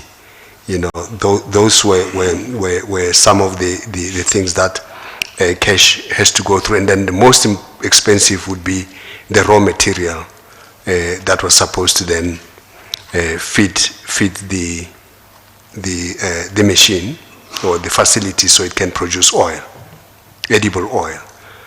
So, I mean, in the face of it, I was there. I went to see it myself, and I was happy with the facility and almost its readiness and ability to bring it to completion, and most importantly then getting it off the ground in terms of getting enough oil to really get it started on a sustainable basis. So that's when the medical hit, and it dropped. I mean, if something dropped by almost 200%, then you have a problem, you know, really. So it dropped more than half. Sorry, let me use more than half.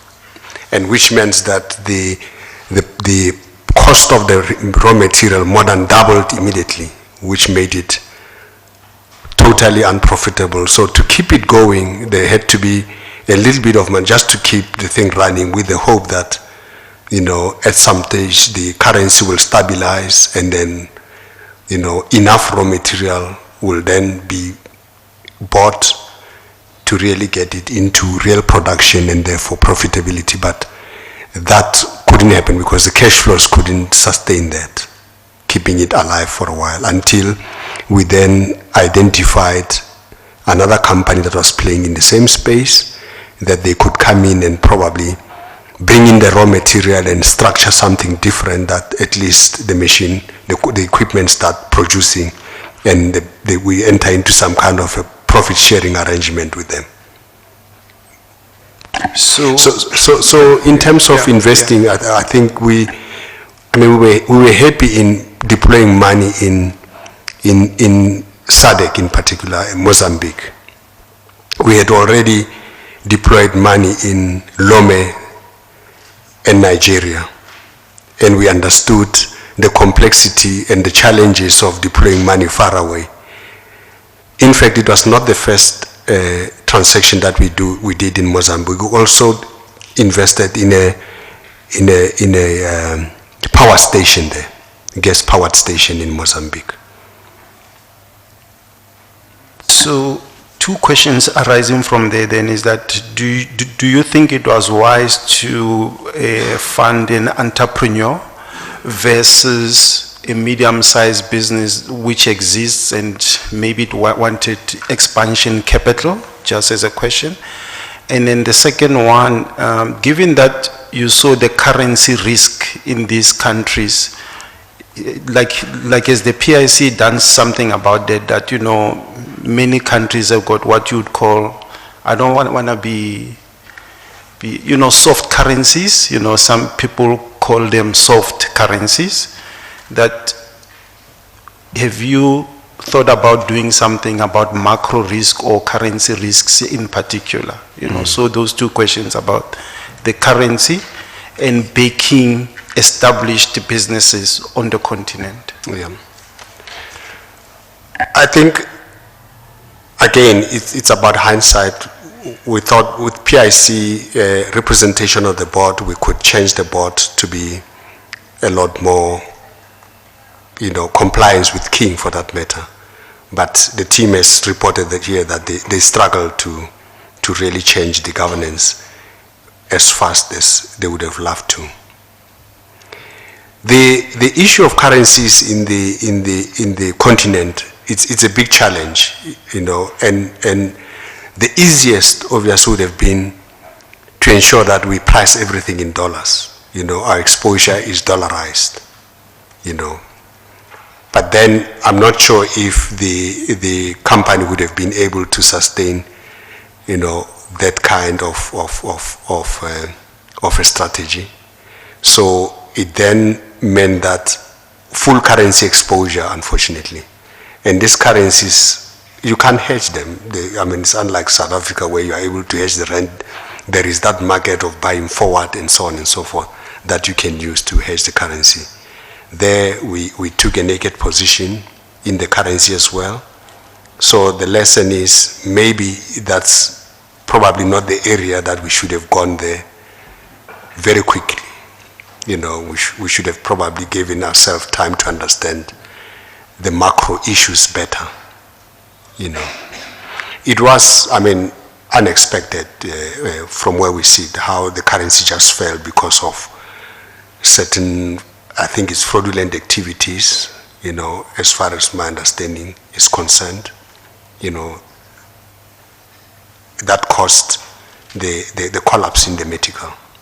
And you know, I'm raising this issue about entrepreneur who hasn't produced financials, doesn't know corporate governance, versus a small to large companies on the continent which you can see they've produced financials before, they got a board, they got something, you know. So I'm just saying there was too much risk, and if it was a different company, then you would see that these people have produced financials and they got good corporate governance, rather than going on a naked position with a company that has never produced financials or proper financials. Yeah, look, I mean, Commissioner, that's probably something that will have to be factored into the investment selection process by the PIC going forward. That maybe they have to pull back their risk appetite as they get into the continent by looking at, by learning from this one.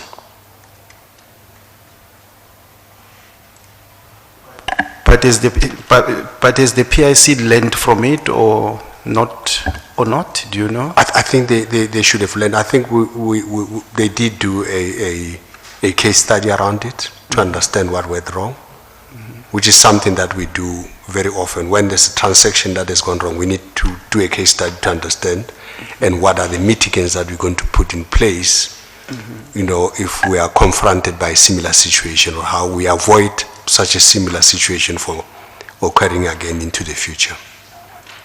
It's normally not foolproof, but at least you know that if you follow a different path, you may not bump into the same kind of situation again into the future. You know.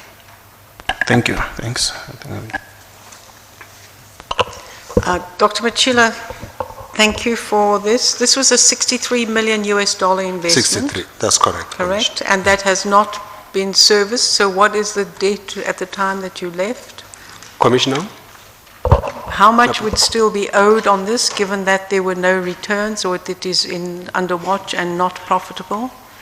I assume it's the 63 million It would that is still remain? being owed. There's been no servicing No of service, that debt? yes, Commissioner. If I had to look at a couple of things, when you look at your paragraph 364, you also assisted them in resolving their business issues with AfriSam. How did that, what assistance did that take? What form? The assistant here, I used to sit on the board of AfriSam at that time, and the AfriSam was one of the suppliers of clinker to this small company that was owned by Mr. Nene. And so I was able to connect them with the people within AfriSam so they can understand the process that are required in order for them to be supplied with clinker on a regular basis. I think they had challenges in terms of supply of clinker. When you sit on a board, did you generally play that role, or do you expect your PIC representatives on the board to play that kind of facilitation role? If it's necessary to do so. And you don't see that as a conflict? No, I don't see Okay. a conflict there, Commissioner. If you looked at paragraph 366, one of the allegations was that the CEO of the PIC has invested. Does the PIC have any rules around or regulations around what a CEO may or may not invest in? I'm not saying this is accurate. I'm saying that are there rules in the PIC about what investments a CEO can make? Commissioner is saying in their personal capacity. Yes. in their personal capacity, there is a process that needs to be followed for any employee to invest in a security where PIC is involved in. First, there is a declaration of interest if it's not in the investment universe of the PIC. But if it's in the active market, like the stock market in the JSE, then there is a process where approval has to be sought. You first start with compliance, they check, and then you go back.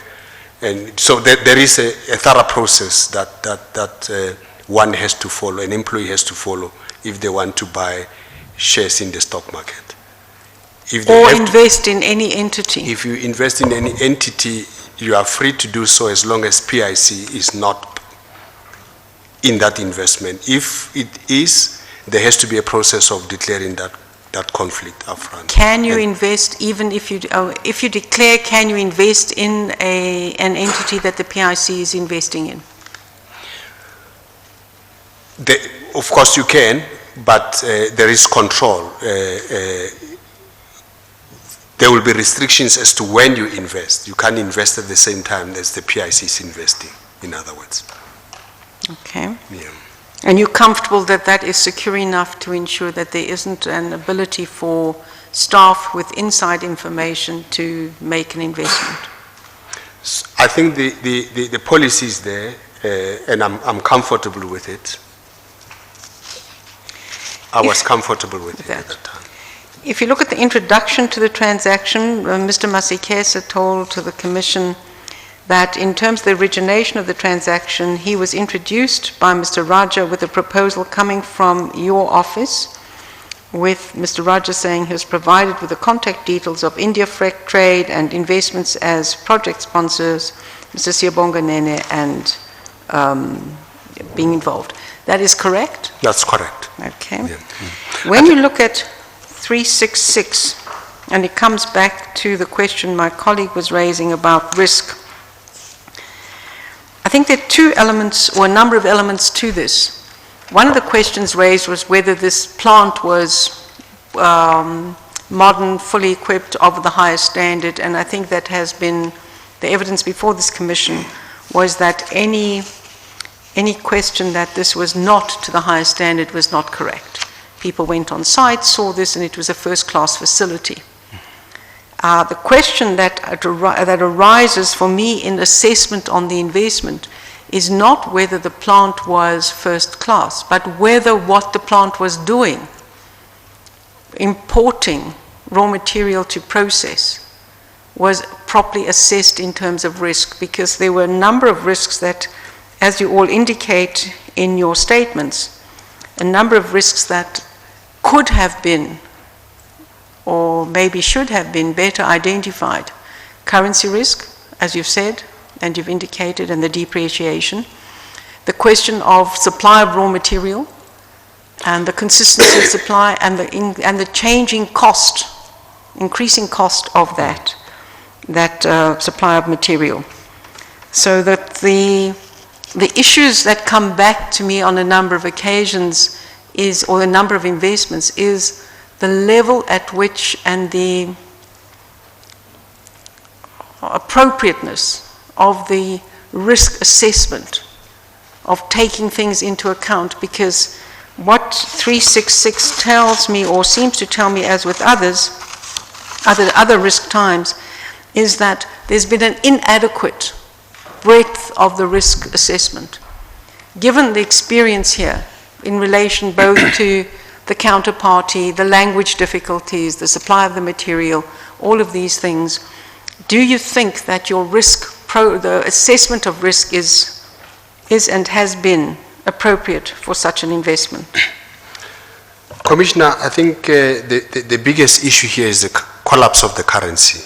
Now, you can plan for the collapse of a currency. Let me put it this way. It's quite difficult to say the currency is going to halve or is going to fall by 90% or something like that, versus a sensitivity analysis that says if it falls by 25%, I'm okay, I can still do the transaction.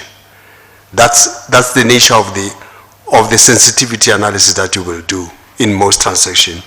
Even the banks will do that. I mean, we'll talk about a Steinhoff later on with zero cost collars, you know, and it's about that kind of fall that you sort of benchmark a fall of 25% as the bottom. But when you get to having or more than half, then you are in the so-called 2 sigma event. That doesn't happen often, you know.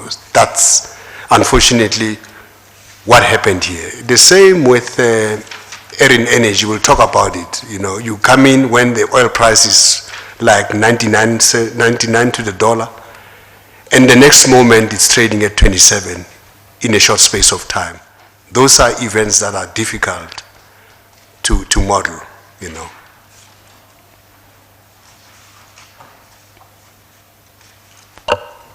Given Mr. Masikesa's role in your office, and it'll come back later in terms of the home loans discussion, how do people perceive the relationship of Mr. Masikesa's involvement and its relation to you as the CEO?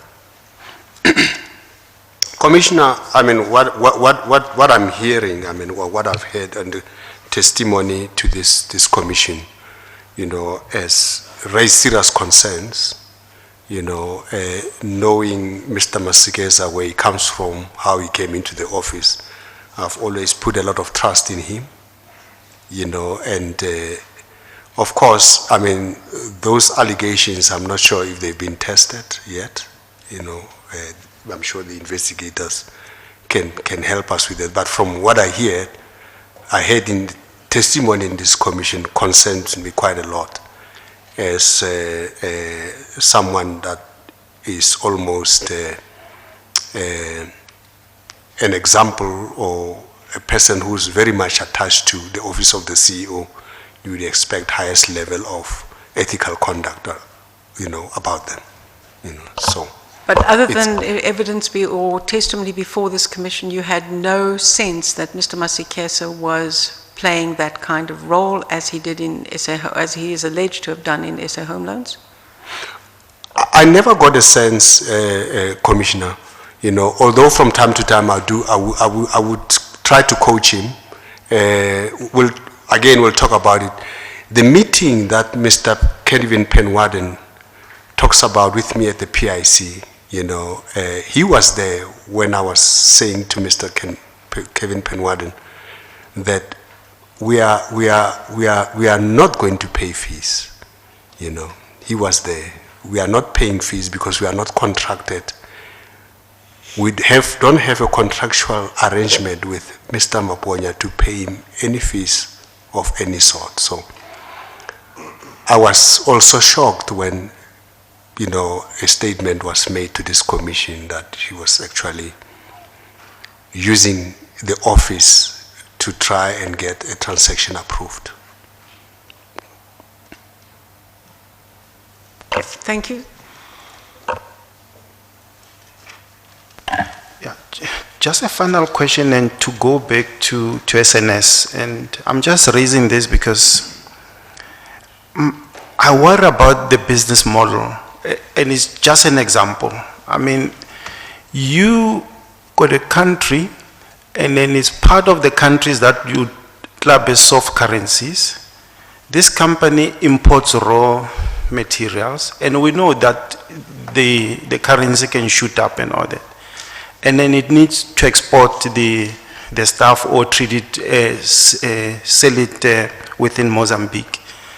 I mean, that business model, I mean, typically countries like South Africa, we export materials, you know, like iron ore, gold and all that, but we don't really use too much of the raw materials from the other countries. So I'm just worried that the business model in this example is generally not well considering that company is based in Mozambique. Do you get my point? I do. What I'm saying? I do get your point, and you're right because of the outcome. I mean, I can understand that. But at the time when we're doing this transaction, you know, which, by the way, was a collective decision to enter into this transaction, you know, on advice of my team that it can be done, by the way, you know, so we decided to invest in it. And that's a fact, whether now that we know that the model is not, you know, perfect, or the model was not a perfect one, I'm sure the PIC should be able to recalibrate, you know, their investment selection model to avoid this kind of things. Yes, because I mean, that model is probably one of the worst business model for that particular country, where you import materials in a possibly a weaker currency country, and you actually don't even export much, you sell it within the country. Yeah? No, that's true. I mean, I think the fact of the matter is that if we had predicted a huge collapse in the medical, you know, we wouldn't have invested. But because we saw stability at the time, there was no sign that the medical was going to fall out of bed at the time. I think in South Africa, there are businesses that do the same, but we are spoiled by a fairly strong currency with strong reserves. So we are able to do all of that on the back of the strong rand.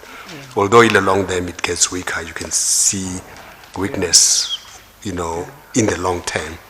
But at least the short-term movements, you know, are not severe enough for this kind of a model to succeed in the local environment. But it doesn't apply in other places, as we've learned now. And these risks, were they covered pretty well in the risk report of the Yes, S&S? my understanding is that they felt that the risks are well covered and recommended that we proceed with the transaction from as far as the risk team is concerned. Okay. Thank you. Thank you, Mr. Commissioner. Dr. Matjila, just on the last aspect, I just want to understand the role that the collapse of the Metaco played in the demise of this particular investment. And I want to ask you, if the Metaco had not collapsed in the manner in which it did, what is your view on the profitability what would the profitability of this investment have been? I believe it would have been able to deliver as per expectation in terms of the business model, because we at that time modeled what the input is going to be, in other words, the cost of the raw material and the selling price, and the advantages that are brought in by internal packaging and the whole value chain would have made the investment profitable. But now, because the key component of that, which is the raw material, is not there, then the whole business just collapsed. And just in your modeling of these scenarios, Commissioner Ledega has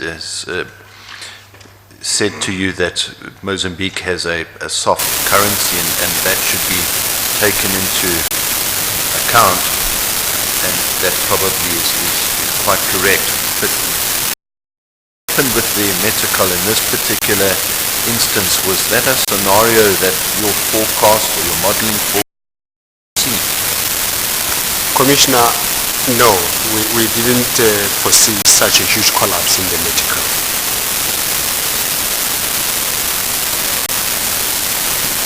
Just on, sorry, continue. I'm happy that you asked a question, Madam Commissioner. And then, if that is the case, you know, if one must then take into account that these soft currencies might have these dramatic collapses, what does that then mean for the PIC's investment in African countries with soft currency? What's the knock-on effect if one has to, these out of the ordinary events might occur? It's a difficult question because there are instances where the currencies across get like we saw in the past few years with the collapse in commodities, because most of the countries are exposed to commodities, and investments in this area suffered in that way. So unfortunately, or fortunately, I'm sure PIC as a long-term investor, can devise strategies and diversify the portfolio enough to be able to withstand this kind of cycles. And I don't want to advocate for best timing of markets or best timing of cycles, but those kind of things can be factored into the modeling as they invest in the. Don't do it all at once, but do it in a staggered way, informed by thorough research, so that the timing of those investments in different sectors can be done more efficiently. Definitely, if you are going to invest in the continent, you will face those challenges. And as Commissioner Lee has said, maybe looking at steady companies, which was our strategy anyway, of investing in companies that will grow into Pan-African champions, which will be a lot more diversified and can withstand this kind of shocks, would be the best strategy to minimize losses.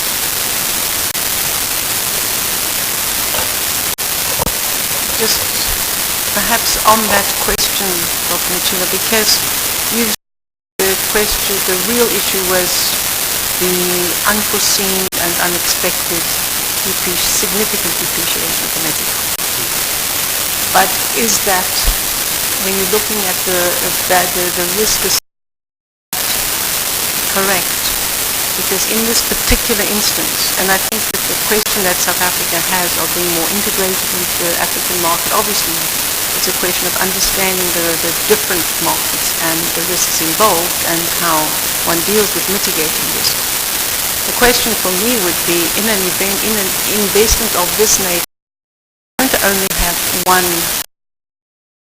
that you have to assess. It would be the supply and the steadiness of the supply and source of the supply. It would have been the transport costs that would be significant, and then thirdly the depreciation, and then fourthly the legal frame in Mozambique that was not from the discussions that, or the testimony before this committee.